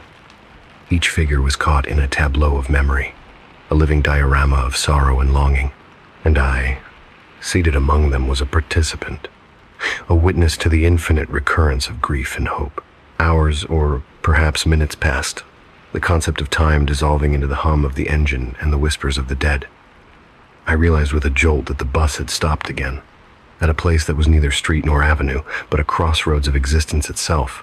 The air shimmered with an unnatural light, snow falling in slow motion, each flake suspended as if the world itself were holding its breath. From the shadows emerged figures I had not seen before, their presence more commanding, more aware. They formed a circle around me, and I understood instinctively that this was the trial of the witness. To survive, to return, I had to acknowledge each of them, to see what they had endured, to carry their memory into the living world. My pulse thundered in my ears, yet I obeyed, nodding to each figure, murmuring the words I did not know I possessed. The whispers ceased abruptly, leaving a silence so profound it rang in my skull. The woman in white stood before me, her expression unreadable. "You've begun to understand," she said, "but understanding is not enough. Witnesses are never truly free. You carry what you have seen. You bear the weight of the unseen." I felt a sudden release, as though the bus itself exhaled.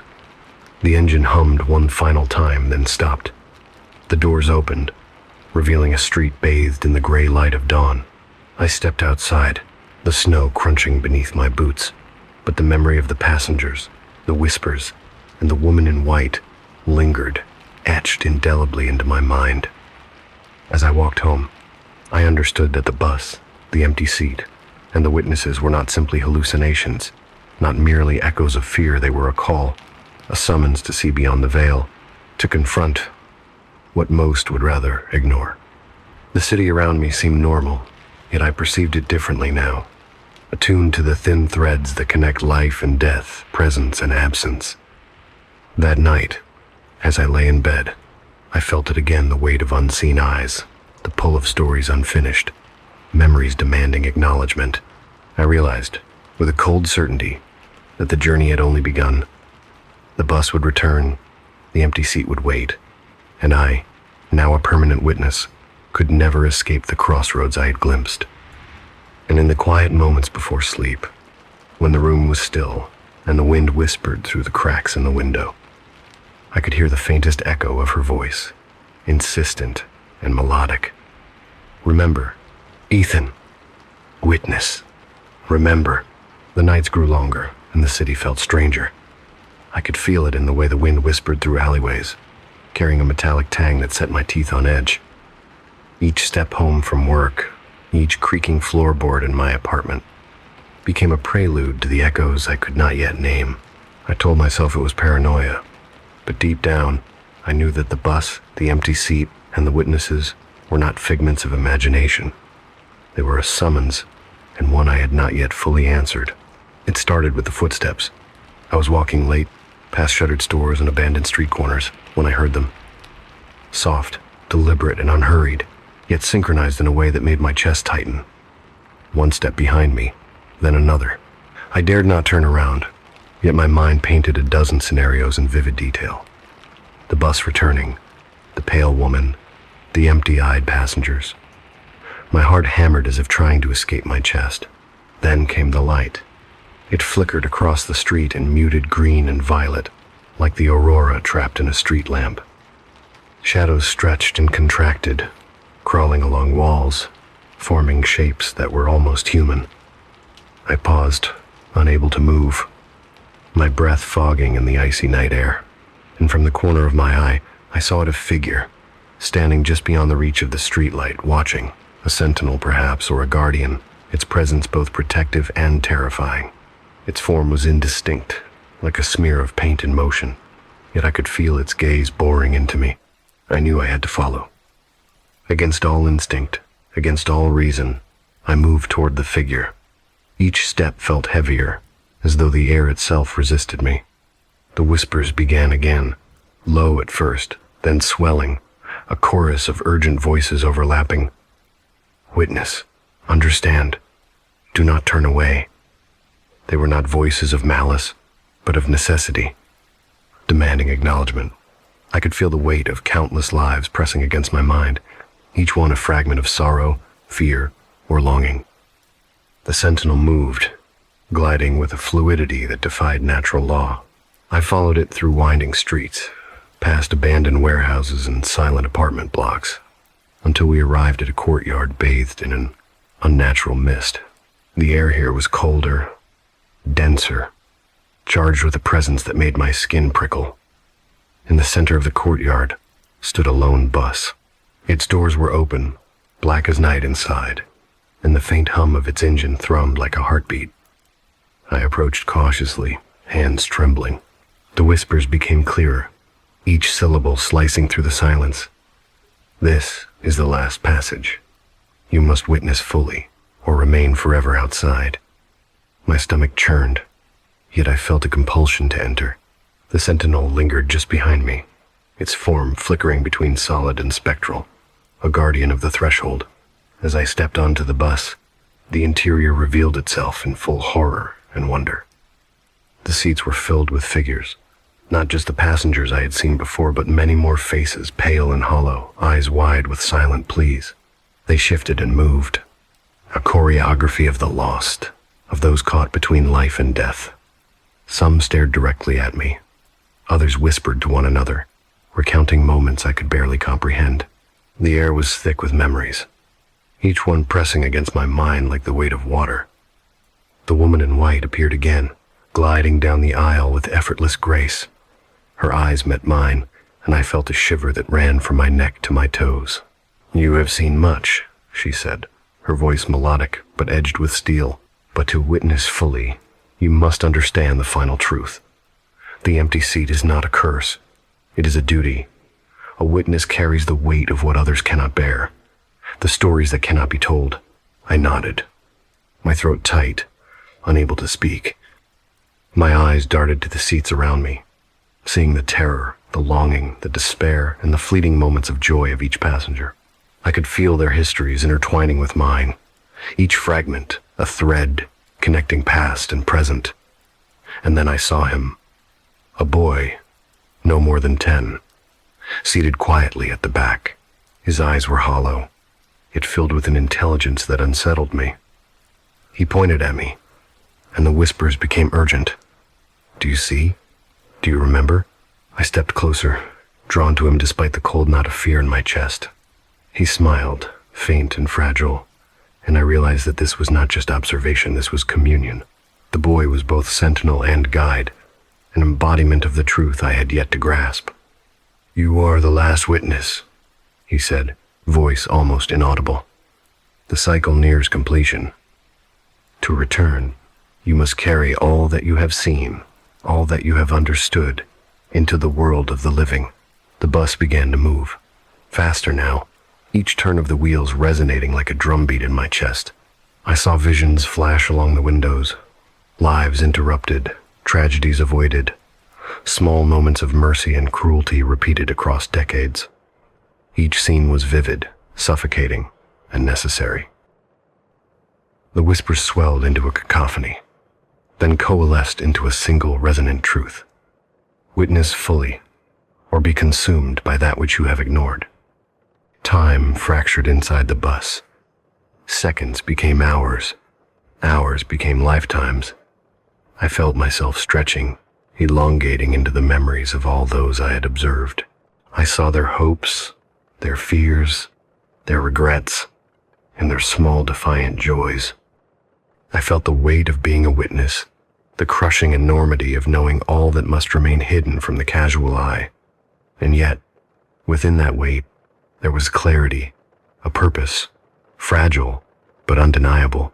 The woman in white returned, standing before me at the front of the bus. "Do you accept?" she asked, her gaze piercing. "Do you accept the responsibility of memory, the burden of witnessing, the covenant of the unseen?" I swallowed hard, nodding. My voice was lost in the storm of whispers and memories. "I accept," I whispered, though the word felt inadequate to encompass the depth of what I had understood. The bus slowed, the engine's hum fading to a soft whisper. The doors opened onto a street bathed in the gray light of dawn.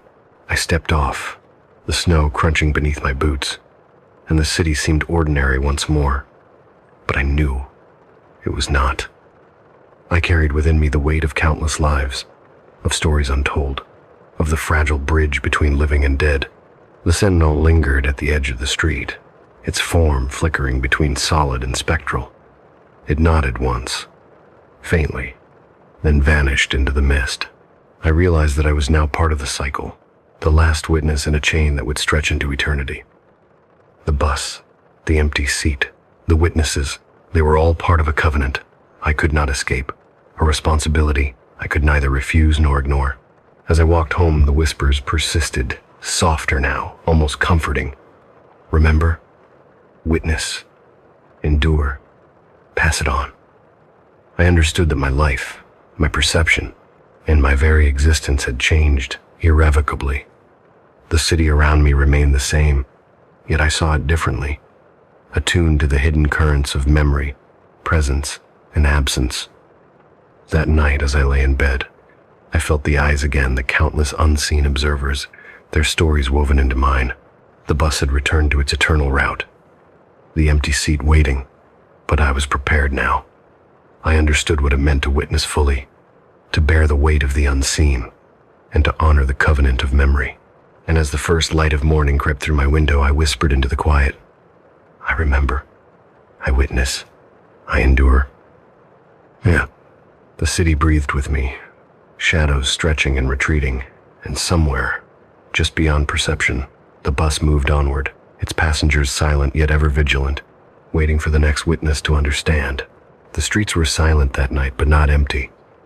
I could feel it, the weight of all I had witnessed, all that had been whispered in my ears, and all that I had carried through the frozen city. The bus had not returned, yet its presence lingered, tangible and spectral, a pulse at the edge of perception. Somewhere in the shadows, the empty seats waited, their purpose eternal, their hunger never sated. I wandered through the city, drawn toward the center, where the streetlights glowed like pale moons over cracked pavement. The air was thick with the scent of frost and decay, a mix of winter chill and the intangible residue of lives long ended. My breath fogged before me, each exhale a fragile reminder that I still belonged to the living, or at least, that I had not yet crossed fully. And then I saw them, the forgotten. Figures, pale and ethereal, gathering in small groups along the alleyways and abandoned squares. Their faces were familiar faces I had glimpsed in fleeting reflections, in the corners of my eye, or aboard the midnight bus. Some smiled faintly, as if welcoming me, while others stared with empty, accusing eyes. They did not speak, yet I felt their collective memory pressing into me, urging me forward. A narrow street opened before me, shrouded in mist. At its end, a table had been set, impossibly long, stretching beyond sight. Plates glimmered in the half-light, empty yet suggesting the fullness of a feast. Candles flickered, their flames burning without smoke, casting dancing shadows that seemed almost alive. The whispers crescendoed, surrounding me in a chorus of longing and lamentation. Come, witness, remember, partake. I approached, my footsteps tentative. The ground seemed alive beneath me, as though it remembered every footfall, every trespass, every instance of curiosity or fear. The forgotten shifted aside, forming a path, and I walked between them, feeling the chill of their presence on my skin, like icy fingers brushing against my spine. The table was laid for countless guests, each seat marked by a name I recognized only in fragments. A teacher, a child, a stranger whose story I had glimpsed aboard the bus. They had all been lost, unnoticed, dismissed, or forgotten. Yet here they were, eternal in their liminal state. At the head of the table, a figure emerged, a conductor of the unseen, a sentinel of the forgotten. Cloaked in shadow, its face obscured, it gestured toward the seats. I understood then. I was to sit, to witness, to partake, not in consumption, but in acknowledgement. To turn away would be to sever the delicate thread between the living and the forgotten, to break the covenant I had inherited aboard the bus. I took my seat, the wood cold beneath me, the whispers settling into a tense, expectant hush.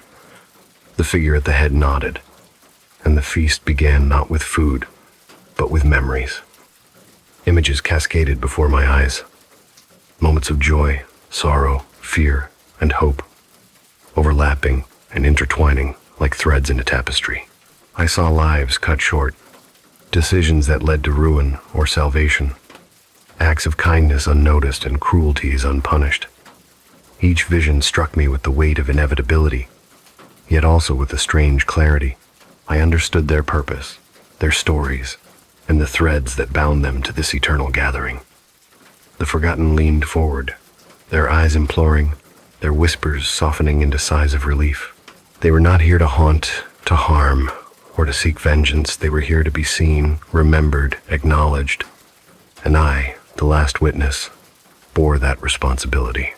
Each memory I absorbed, each story I held, became part of me, weaving into the fabric of my own existence. Time itself lost meaning. Minutes, hours, perhaps lifetimes passed in the span of a heartbeat.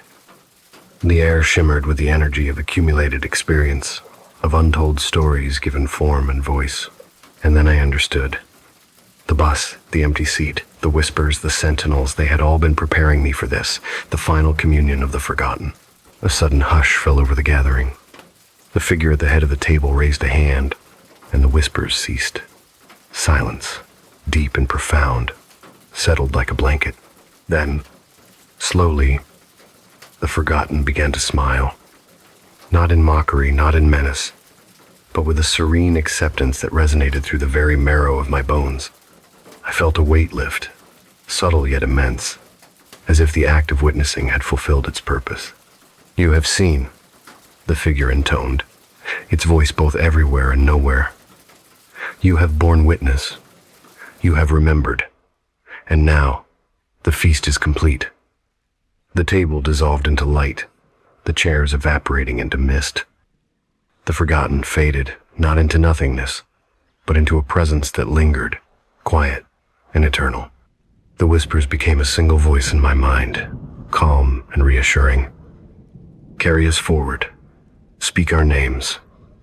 Honor what was unseen. For in memory, we endure." I opened my eyes to the first pale light of dawn, standing alone in the deserted street. The city was waking, oblivious to the invisible covenant that had been renewed in the night. The bus was gone, the empty seats vanished, yet I knew the work was never done. I was now the vessel of remembrance, the last sentinel of the unseen. As I walked home, the weight of countless lives pressed gently against me, a reminder and a blessing. The city held its secrets, the forgotten lingered in shadows, and somewhere beyond sight and sound, the covenant continued.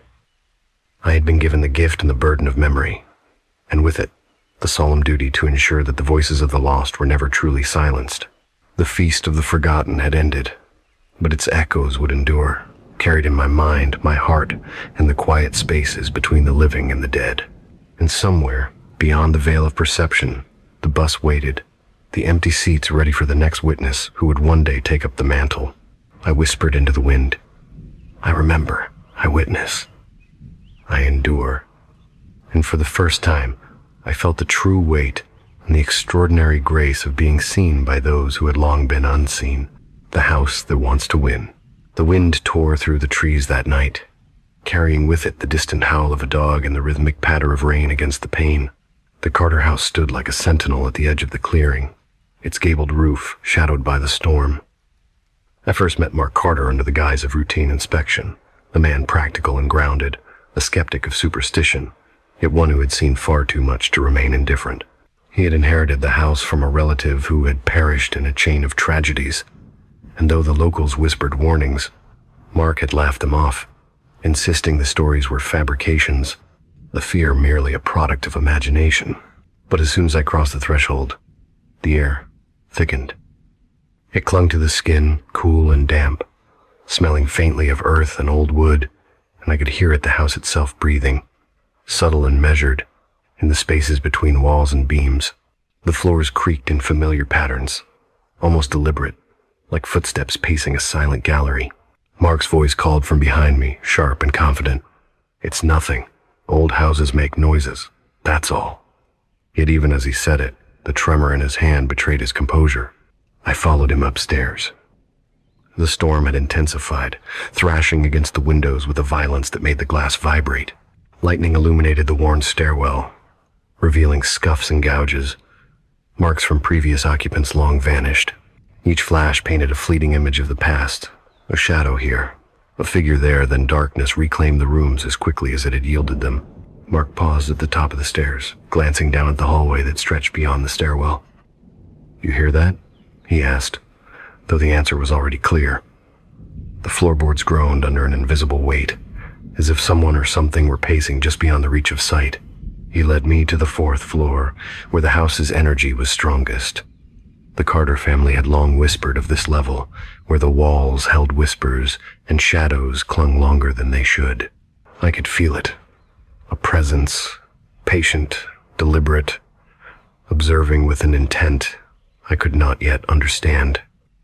Mark's skepticism wavered, though he masked it with a veneer of reason. He touched the door of the master bedroom. Nothing here, just old wood and memories. But as his hand rested on the handle, the doorknob twisted itself, warm and slick, as if the house were inviting or daring him to enter. That night, the Carter family slept fitfully, each dream a mix of half-formed memories and half-truths, blending past tragedies with the fear of the unknown. I stayed in the hallway, recording, listening. The The wind shrieked through broken panes, rattling the shutters, and the house answered with its own rhythm, a subtle thumping, a soft sigh, the quiet scraping of unseen movement along the walls. Somewhere above, a floorboard shifted. The sound paused, and then Mark's son cried out, a frightened, incoherent scream that shattered the uneasy calm. Mark rushed upstairs, his voice strained. It's nothing. It's nothing. But the sound of a door locking itself behind him left no room for reassurance.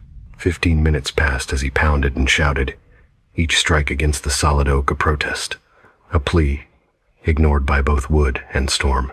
I watched from the landing as the shadows lengthened and seemed to gather around the boy's bedroom door, coiling like smoke. The storm outside mirrored the chaos within, and for the first time, Mark's certainty faltered. It was then that he made his vow. He promised that if another strange event occurred within the week, he would leave the house, abandon the Carter legacy, and seek refuge elsewhere. But that promise was not enough. Not for the house, and not for him. The following night, he ascended the stairs again, alone this time, determined to confront whatever presence lingered on the 4th floor. No talismans, no protective charms, no recitations, just his will, raw and defiant, against an intelligence that had weathered centuries. The storm had reached its peak. Rain pelted the roof. Lightning fractured the sky. Thunder shook the foundation, and the house seemed to respond in kind. Mark stepped into the bedroom, and the temperature dropped, a frost creeping along the edges of furniture. Shadows stretched unnaturally, wrapping around corners, twisting and merging. The air pressed against him, cold and alive. He advanced, each step measured, each breath a silent challenge to the unseen. Then, he froze. In the corner of the room, the atmosphere condensed into a shape, a distortion of shadow and memory. It resembled a human figure, but the edges shimmered, refusing definition. Mark's eyes met the form, and for a long moment the house itself fell silent. The storm outside seemed muted. The wind paused in expectation. The figure did not move, did not speak, yet the intent was unmistakable. It was a test, a challenge, a claim on the living. Mark smiled then, not with fear, not with hesitation, but with an unwavering confidence. And in that instant, the house accepted him. There was a shift, subtle, yet profound.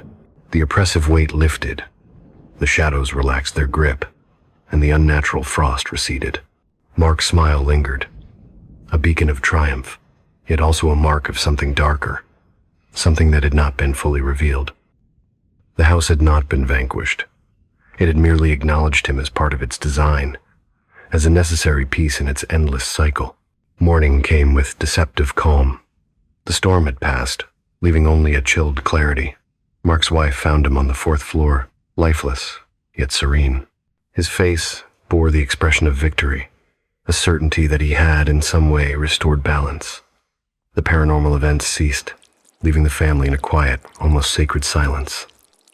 The children no longer whispered of shadows, and the house stood, stoic and still, its appetite momentarily sated. His son's voice, a mixture of awe and reverence, broke the quiet. Dad made the house safe. His words hung in the air, simple yet profound, capturing the essence of sacrifice, courage, and the unspoken pact between man and the unseen. The Carter family remained, guardians of the balance Mark had achieved, protectors of the legacy that was both gift and burden. And in the quiet corners of the house, where the air was still thick with memory, the shadows lingered, patient, waiting for the next act in a story that never truly ended. I left that night, the house receding behind me, its presence still pressing gently against the edges of my consciousness. The storm had passed, yet the Carter house remained alive, its secrets intact, its will eternal. I understood then that some battles are not against evil. They are negotiations with inevitability, dances with destiny, and tests of the human spirit. Mark Carter had faced the ultimate challenge, and had emerged both victorious and claimed, a guardian of thresholds no living person should cross. And so, the house stood silent, waiting, its appetite momentarily satisfied, but never diminished. And I knew, as I walked into the waking world, that its story was far from over. The following night arrived, with a darkness deeper than any ordinary evening, as though the sky itself had swallowed the light whole. The rain had ceased, leaving the world damp and pungent with the smell of wet earth, moss, and decaying leaves. A thick fog rolled in from the nearby woods, curling around the Carter house like smoke from some unseen fire. Mark's wife Ellen had gone to bed early, weary from the previous night's chaos, while Mark paced the ground floor, a mixture of anticipation and unease tightening his chest. The house had been silent during the day, almost polite in its stillness. But as night descended, subtle signs of its personality emerged. Doors that had remained closed all afternoon now creaked open slowly, as if testing the courage of the living. A faint draft whispered through the halls, carrying a chill that penetrated deeper than any ordinary cold. The floorboards groaned under invisible weight, a low and rhythmic murmur that suggested the house was alive, breathing, moving in its own slow, deliberate rhythm. Mark ascended the stairs, one hand gripping the banister, the other steadying the small flashlight he carried. Its beam cut through the darkness in thin, trembling lines, illuminating patches of the hallway with a ghostly pallor. Shadows clung to the corners, thickening at the edges, as if recoiling from the light. The fourth floor, the heart of the house's power, awaited him. Each step was a negotiation, the floorboards flexing and sighing beneath him, the air thick with anticipation. When he reached the top, the hallway stretched before him, narrow and oppressive. He could sense the house's attention focusing on him, unseen eyes tracing his every movement. The air tasted metallic, sharp and acrid, a warning or a challenge.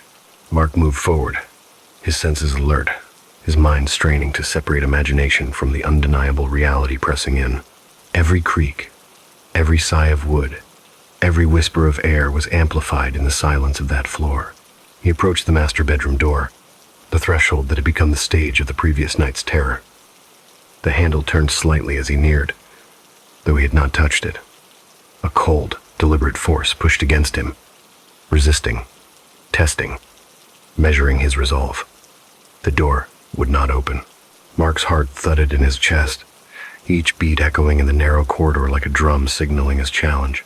He pressed his shoulder against the wood, feeling it resist, then yield slightly, a slow, agonizing motion that seemed to stretch time itself. The house's voice, if it could be called that, was present now in every shadow, every corner. A faint tapping emerged from the walls, first irregular, then a steady rhythm. Tap, tap, tap, like a heartbeat, slow and patient. Mark paused, realizing the sound was matching his own pulse. The house was aware, synchronized to him, a mirror of his fear, his courage, his determination. A sudden clatter from the far end of the hallway made him flinch. Something had moved, though he saw nothing. The shadows seemed to ripple, as if liquid, and the air grew denser. Mark's flashlight flickered, and for a heartbeat, the darkness seemed absolute. When the beam steadied, he saw them figures at the far end of the hall, thin, elongated, impossible in their posture. They didn't walk, didn't move naturally, they glided. Yet the floorboards groaned under their weight. Mark's breath caught in his throat. He knew instinctively these were echoes of the house's previous victims, specters bound to the floor, warning him, testing him. He pressed forward, forcing his attention away from the figures, focusing on the door at the end of the hallway. The closer he got, the more the temperature dropped. Frost formed along the edges of the wood, delicate crystalline patterns spreading like veins. His hand touched the handle, and the cold bit into his skin, sharp and alive. The door seemed to breathe beneath his palm, a subtle inhale and exhale, acknowledging him, considering him. Mark pushed, and the door swung open slowly. The room was empty, furniture draped in white sheets, dust motes floating in the weak moonlight, filtering through the cracked windows. But the air was heavy, thick with expectation, and as he stepped inside, the door slammed shut behind him with a force that rattled the walls. The house had him. He could feel its intent pressing in from all sides, an invisible weight that rooted him in place. Then came the whispers. First faint, indistinct, almost imperceptible, then growing louder, coalescing into phrases, fragmented words carried on the currents of the cold air. Go, stay, leave, fear. The voices overlapped, a chorus of despair and demand, a language older than the house itself. Mark's pulse raced, yet he forced himself to listen, to understand. This was not random. The house was communicating, a negotiation of wills, a test of comprehension and resolve. A sudden shift, a shadow detached itself from the far wall, moving with purpose toward him. It took shape as a humanoid silhouette, yet the edges remained fluid, uncertain, flickering between form and nothingness. Mark stood his ground, eyes locked on the figure.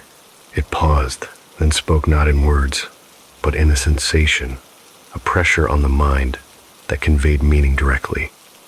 Do you understand why you are here? Mark swallowed, voice trembling but steady. I want to face it, to understand. I will not run. The house seemed to consider this answer, the shadow receding, blending with the other shapes that lingered in the corners. Then, silence, a pause, heavy with anticipation. The room shifted. Furniture appeared to move slightly, repositioning itself as if guided by unseen hands. The air thickened, and a faint humming sound began, low and resonant, vibrating through the floor, through the walls, through Mark's body. It was a sound that seemed to exist beneath sound itself, a frequency that made the hairs on his arms rise, that tugged at his consciousness.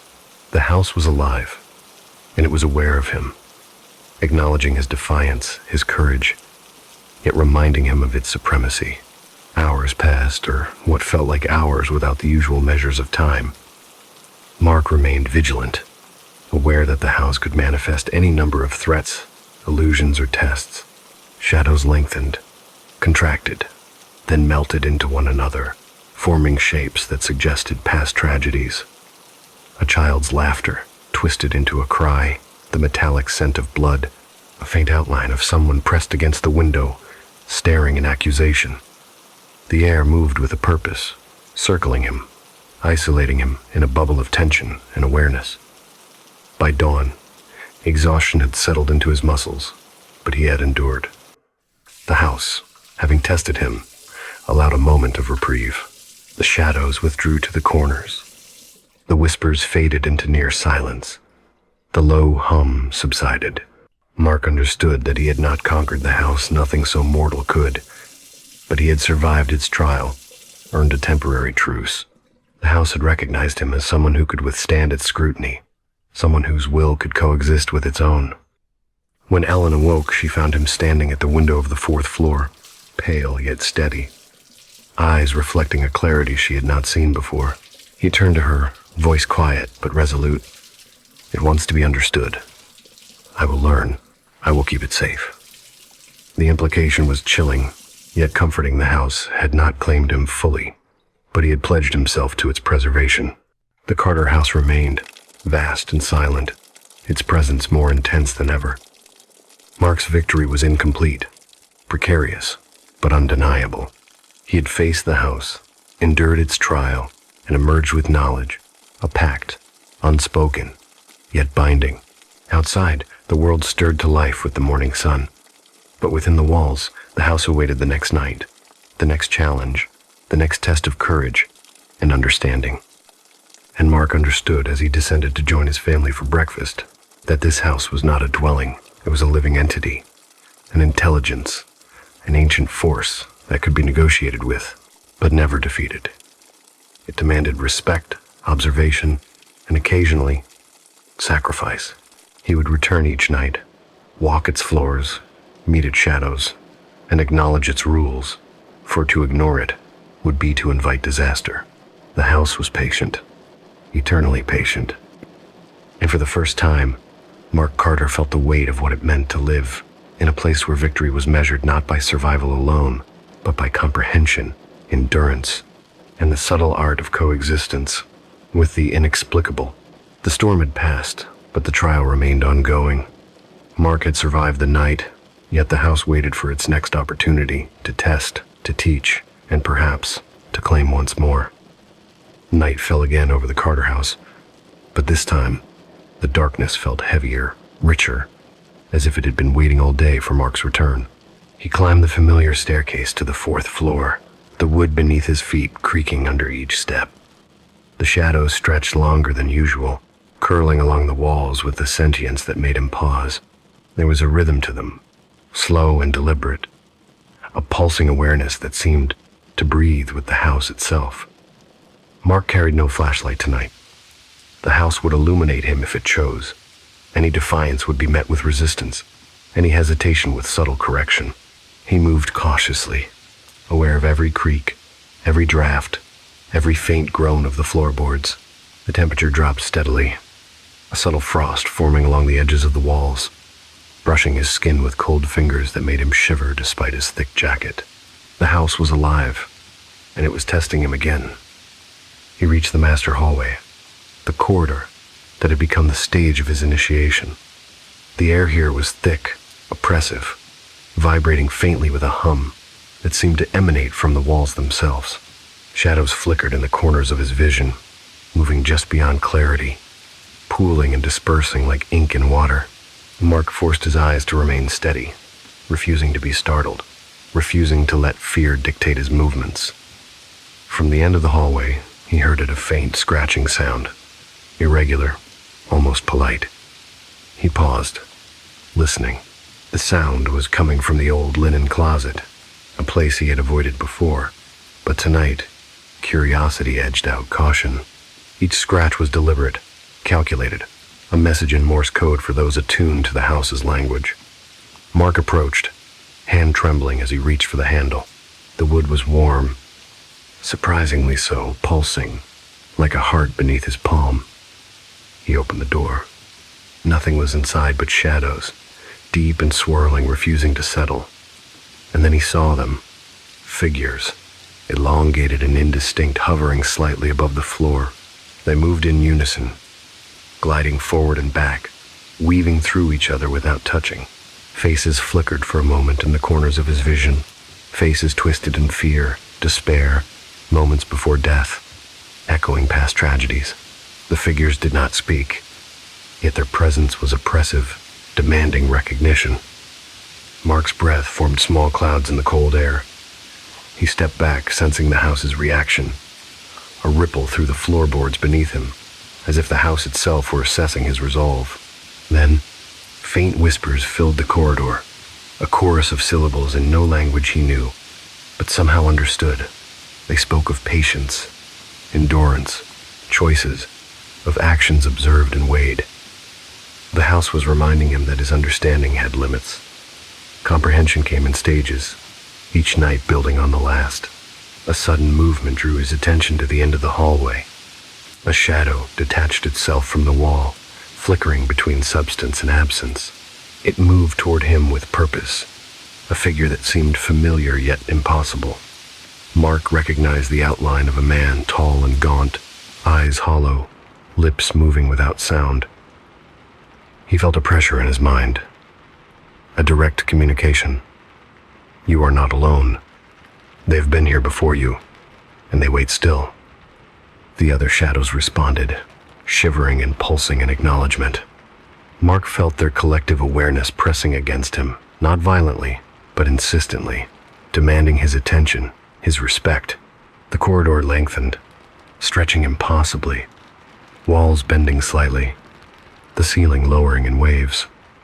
Time seemed suspended, each heartbeat measured against an invisible clock the house controlled. He moved forward, guided by instinct and memory.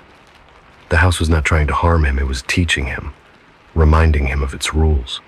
As he walked, he felt a subtle tug in the pit of his stomach, a warning that something was watching closer than the shadows. He turned slowly and saw a small, flickering form at the far end, a childlike silhouette, limbs elongated, features blurred. Its eyes glowed faintly, white and unyielding, staring directly into his. Mark felt a sudden, cold understanding. This was a spirit born of fear and tragedy, trapped and tethered to the house, yet aware, intelligent, assessing him. He reached the end of the hallway, where a heavy, ornate door awaited. It had never been locked before, But tonight it resisted, refusing his hand. The wood was alive beneath his touch, warm, pulsing, testing him. He pressed against it with all his strength, feeling the house shift subtly under his body, as if weighing his worth. The door moved slightly, enough to slip inside. Inside, the room was a gallery of echoes. Furniture arranged in impossible geometries, shadows forming scenes from countless tragedies, some witnessed, some only remembered. The walls seemed to breathe, expanding and contracting gently, the air thick with a faint scent of iron and decay. A table stood in the center, draped with white cloth. Underneath, Mark thought he saw faint movement, the impression of something trapped beneath. He reached out, and the cloth fluttered like a heartbeat in the windless room. The whispers grew louder, faster, more insistent. Mark understood. The house demanded more than presence. It demanded engagement. He spoke aloud, his voice steady despite the chill. "I am here. I see you. I understand you, as much as the living man can." The room reacted immediately. The shadows recoiled slightly, the air shifted, and the table's surface settled. For a moment, the room was calm, but calmness was fleeting. From behind, the door slammed shut, echoing through the corridor outside. The shadows behind him condensed, forming shapes that mirrored the figures of his family. Faces distorted, expressions twisted in fear and pain. The house was reminding him that protection was temporary, vigilance eternal.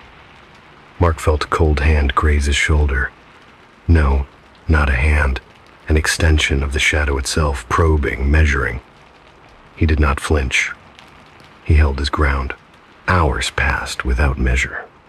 Mark spoke to the shadows, naming their shapes, acknowledging their existence, piecing together fragments of stories that the house wove around him. Each shadow held a memory, a lesson, a warning. A child who had fallen from the staircase, a woman who had vanished in the attic, a man who had succumbed to despair, all trapped here, feeding the intelligence of the house, teaching him its logic. As dawn approached, the shadows receded, but one remained. The childlike silhouette lingered, hovering at the center of the room. Its eyes glowed brighter now, focused entirely on him. Mark approached, kneeling slightly to meet its gaze. "I see you. I understand you," he said, voice calm but firm. The glow dimmed slowly, a nod, a recognition, and finally, it dissolved into nothing, leaving the room silent, the air lighter than it had been all night. The sun's first rays filtered through the cracked windows, catching dust in a golden haze. Mark descended the stairs slowly, each step measured, mindful of the weight he carried, not just the knowledge of the house's demands, but of the lives it had ensnared, the lessons it required of him. He had survived the night, but the test was far from over. The house would return as it always did, ready to challenge him again, to teach him, to assert its presence. Mark entered the kitchen, greeted by the warmth of Ellen's concern. She asked no questions, only nodded, her eyes reflecting an understanding deeper than words could convey. The house had allowed him a moment of respite, but the pact remained in place. Vigilance, comprehension, endurance. The Carter house was patient, and Mark had learned patience in its presence. Outside, the morning was ordinary, the world waking as if unaware of the intelligence that pulsed within the house. But inside, the Carter house waited. Its shadows would return, its whispers would continue, and Mark would be ready. The night had been survived, but the house had not been conquered. And Mark knew, as he prepared for another evening of silent negotiation, that victory in this place was not about triumph. It was about understanding, coexistence, and the constant, quiet acknowledgement of the house's will. The evening descended like a velvet curtain over the Carter house, shrouding it in an almost sentient darkness. Mark stood at the base of the staircase, feeling the familiar weight of expectation pressing down upon him. The house had been quiet since the previous night, but he knew better than to trust that calm.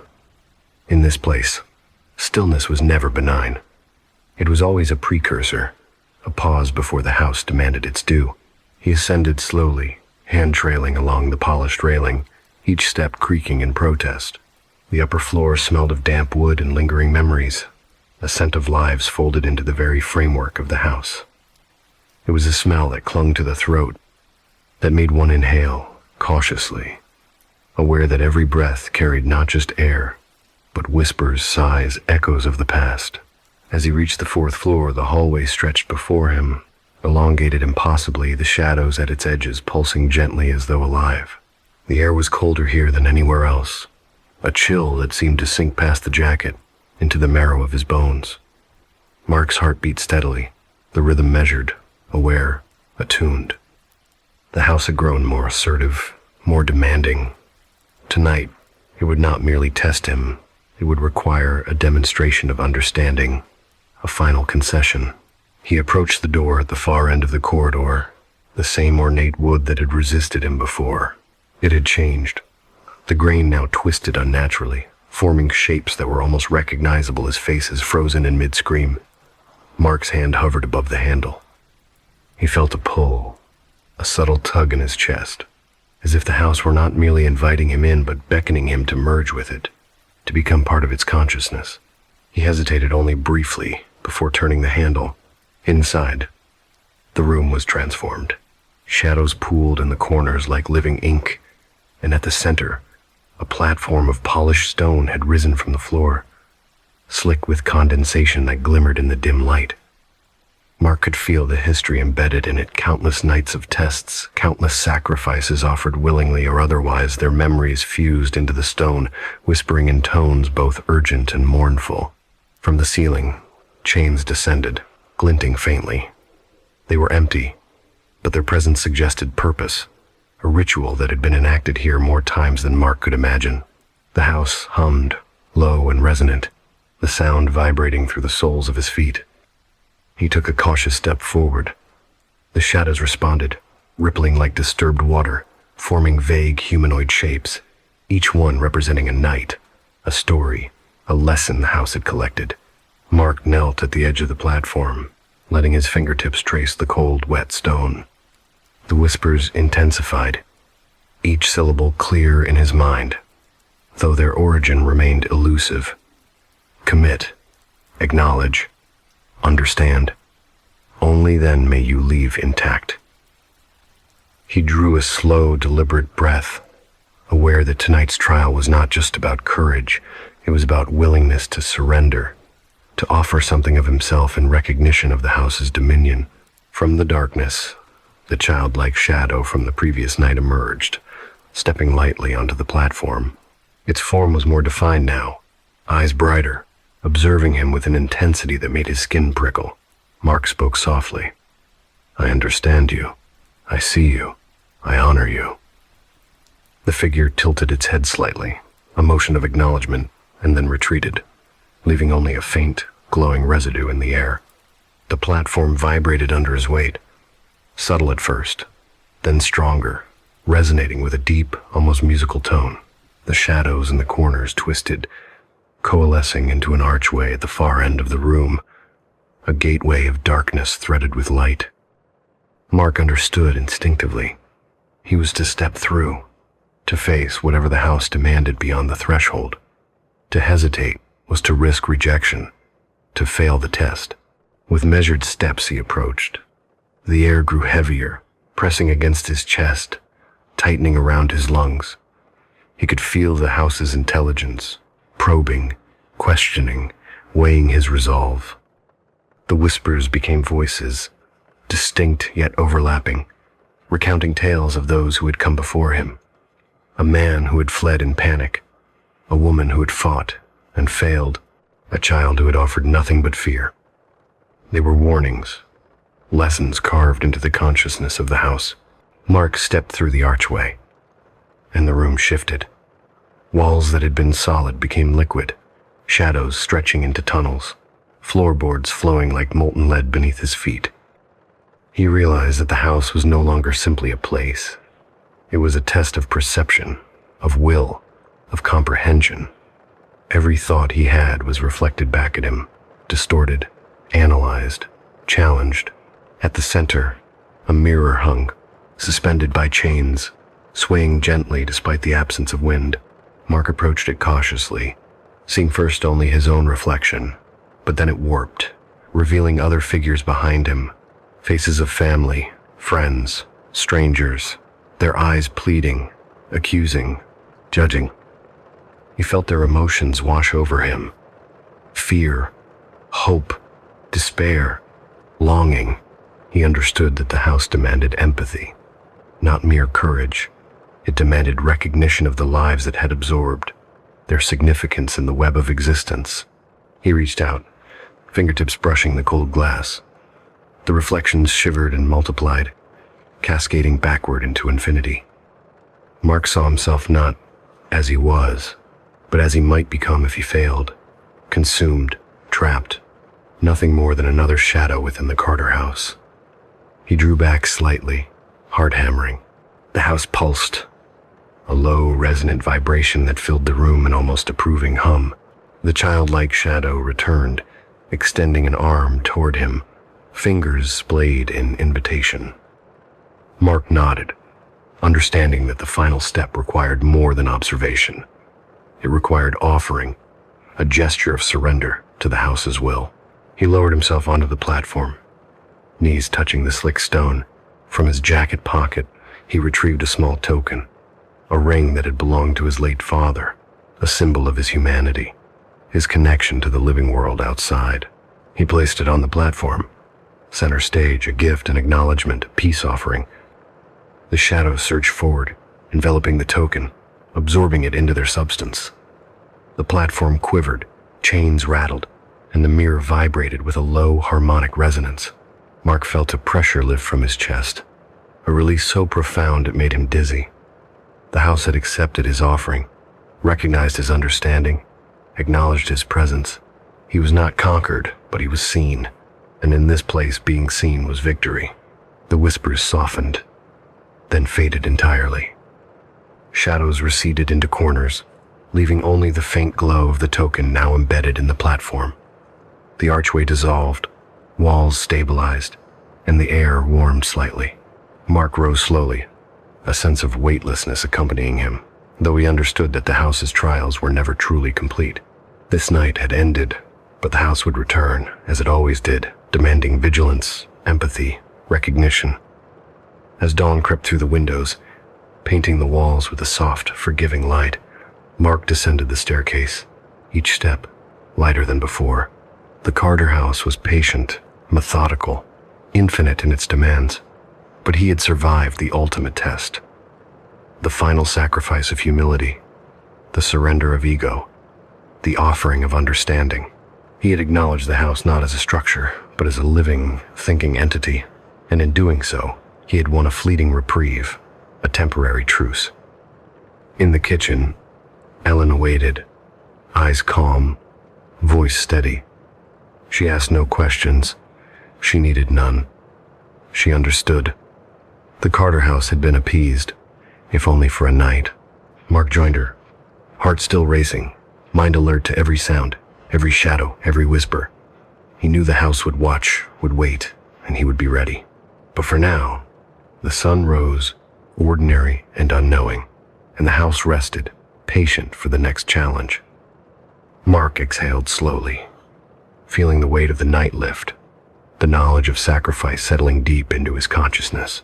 Victory here was not final, and safety was always provisional, but he had learned what it meant to coexist, to respect, to understand the intelligence that permeated every board, every wall, every shadow of the Carter house. He would sleep, but lightly, ears tuned to the murmurs of wood and shadow, eyes half open to the flicker of impossible shapes in the corners. For in this house, one could never fully let go. One could only endure. Night fell over the Carter house with an unnatural immediacy, as if the sun had been swallowed whole before it could even touch the horizon. Mark had insisted he would stay awake this night, that he would watch and wait, but exhaustion had seeped into his bones, a creeping weight that even his resolve could not shake. Ellen and the children slept upstairs, their rooms bathed in pale moonlight, the air cool and quiet. Yet, Mark knew that quiet was a lie. The house never truly slept. He wandered through the lower floors, flashlight cutting arcs of light through the darkness, Each room he passed seemed familiar, yet subtly altered walls bowed slightly. Shadows stretched further than they should, and the floorboards groaned, as if complaining about unseen burdens.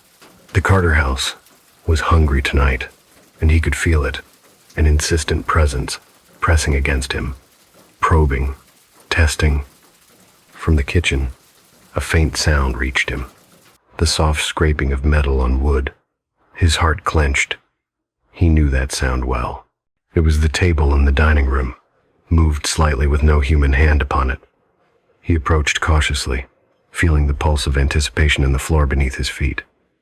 The table was set, plates, silverware, and glasses arranged meticulously. And on each plate, a small carved figure sat in eerie perfection representations of the family, frozen in expressions of fear, joy, and surprise. Mark's breath caught. The figures were not merely decorative. They were imbued with presence, shadows of souls, echoes of what had been. The Carter house was preparing its feast, the feast of the forgotten. The house had called it, once before, centuries ago, and it had never lost its ritualistic precision. Each family member represented a course, each whisper of the house a seasoning, each creak of the floorboards a prelude to horror. He felt a movement behind him, subtle, like air shifting, and turned sharply. In the hallway, shadows pooled and rippled, coalescing into forms he recognized. The specters of previous occupants, men and women, young and old, their faces distorted in eternal anticipation, their eyes hollow, yet knowing.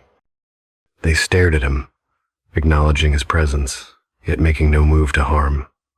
This was the house's army, the congregation of the forgotten, assembled to witness and enforce the ritual. Mark realized then the true nature of the feast. It was not about physical sustenance, nor about violence. It was about attention, recognition, acknowledgement. The house demanded that its guests see the forgotten, the silenced, the unseen, and in seeing, offer their acquiescence. Those who refused were consumed, not by fire or blade, but by the erosion of their will, their identity gradually absorbed into the walls, the shadows, the very timbers of the house. He heard a faint giggle, childlike and strained, echoing through the upper floors. It was a voice he had known, a boy he had seen in fleeting glimpses, the child who had laughed silently at the staircase landing. The giggle multiplied, weaving through the house, calling to him, beckoning. Mark ascended the stairs, flashlight trembling in his hand, heart hammering not with fear, but with comprehension. The feast was about to begin. At the landing, the air thickened, dense with expectation. The shadows twisted, forming archways, corridors, leading him to the ballroom, the heart of the house's memory, the crucible where the Feast of the Forgotten was enacted. The chandelier above swayed, though the air was still. Its crystals reflected fragments of moonlight, scattering it into the room like broken starlight. The table stretched the length of the hall, plates lined meticulously, the carved figures illuminated by the pale glow. Mark stepped closer, and the whispers rose, a chorus of voices from beyond. Observe, acknowledge, remember. They were neither malevolent nor kind, simply insistent. He leaned over one of the plates, recognizing the miniature likeness of his own father, a face long absent but never forgotten. He felt a pulse, faint but definite, emanating from the figure. The house was testing him. Could he bear to see the lives he had loved transformed into instruments of ritual, reminders of the inevitable? He ran a hand over the table, brushing against the carved figures.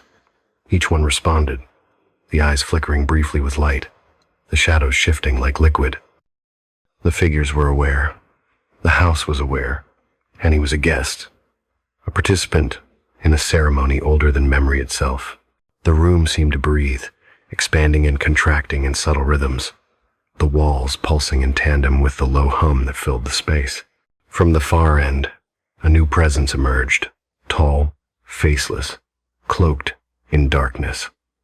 The house had summoned its enforcer, the final arbiter of the feast. Mark's skin prickled with recognition. This figure had been there all along, in glimpses and corners and the spaces between heartbeats. It moved with certainty, floating just above the floor, approaching the table with deliberate grace. Mark understood instinctively. The enforcer would judge him, test his willingness to accept the feast, to witness without resistance. He could flee, perhaps, but the house was infinite, patient, and nothing that left its domain could ever truly escape. There was only observation, acknowledgement, and surrender. He took a deep breath and addressed the room aloud, voice steady despite the racing of his pulse. I see you. I see all of you. I honor your existence. I acknowledge the forgotten. The words seemed to reverberate, bouncing off the walls, mingling with the whispers of the house. The enforcer paused, tilting its head ever so slightly, a gesture of recognition. The carved figures trembled in response. The shadows deepened, and the table seemed to glow with an inner light. The air thickened, and the house's intent became tangible, almost physical. Mark felt a tug at his consciousness, as if the house were drawing fragments of his mind into the platform of the feast. He resisted not with defiance but with calm acceptance, letting his awareness stretch to encompass the shadows, the whispers, the forgotten souls. Each plate, each figure, each whisper was a note in a vast symphony of memory and ritual, and he allowed himself to become a part of it, offering understanding as a sacrifice. The enforcer approached closer, now standing at the head of the table. Its presence was suffocating, a weight of centuries pressing down upon him, but he did not falter. He knelt, bowing his head, and extended both hands, palms open in offering. The house responded. Light spilled from the chandelier, scattering across the carved figures. The shadows receded slightly, and the whispers softened, coalescing into a single harmonious tone. Mark felt warmth flow through him, not the warmth of comfort, but the acknowledgement of connection, of participation, of understanding. The enforcer lowered its hands, vanishing as quietly as it had appeared, leaving Mark alone with the table, the figures, and the now silent room. The feast had concluded not with violence, not with pain, but with recognition. The Carter house had accepted him, and he had offered himself willingly, embracing the weight of its memory, the burden of its ritual. He rose slowly, feeling the platform beneath his feet solidify, the carved figures now resting, inert but alive in their quiet permanence. The shadows withdrew, curling into the corners of the room, and the whispering ceased entirely, leaving only the steady pulse of the house itself. Mark knew this peace was temporary. The house never truly rested. It waited patient for the next visitor, the next challenge, the next act of acknowledgement. As he descended the staircase, the first rays of dawn pierced through the windows, scattering light across the floors. The house exhaled, settling into stillness. Helen and the children stirred, unaware of the night's events, of the communion with the forgotten that had just transpired. Mark joined them quietly, heart still racing, senses alert to every creak and whisper. He understood now that survival in the Carter house was not measured by escape, but by comprehension, by respect, by the willingness to participate in its timeless feast. The family left the room, moving into the ordinary rhythm of day, but Mark's mind remained attuned, listening for the subtle cues, the faint disturbances that marked the presence of the house's consciousness. He had survived the feast of the forgotten, but he knew the Carter house's demands were eternal, and he would be ready. Always. The night is ending, and yet the stories do not end with it. Each echo you've heard tonight, every shadow you glimpsed in your mind, remains with you, folded into the corners of your awareness, waiting to stir when the light fades again.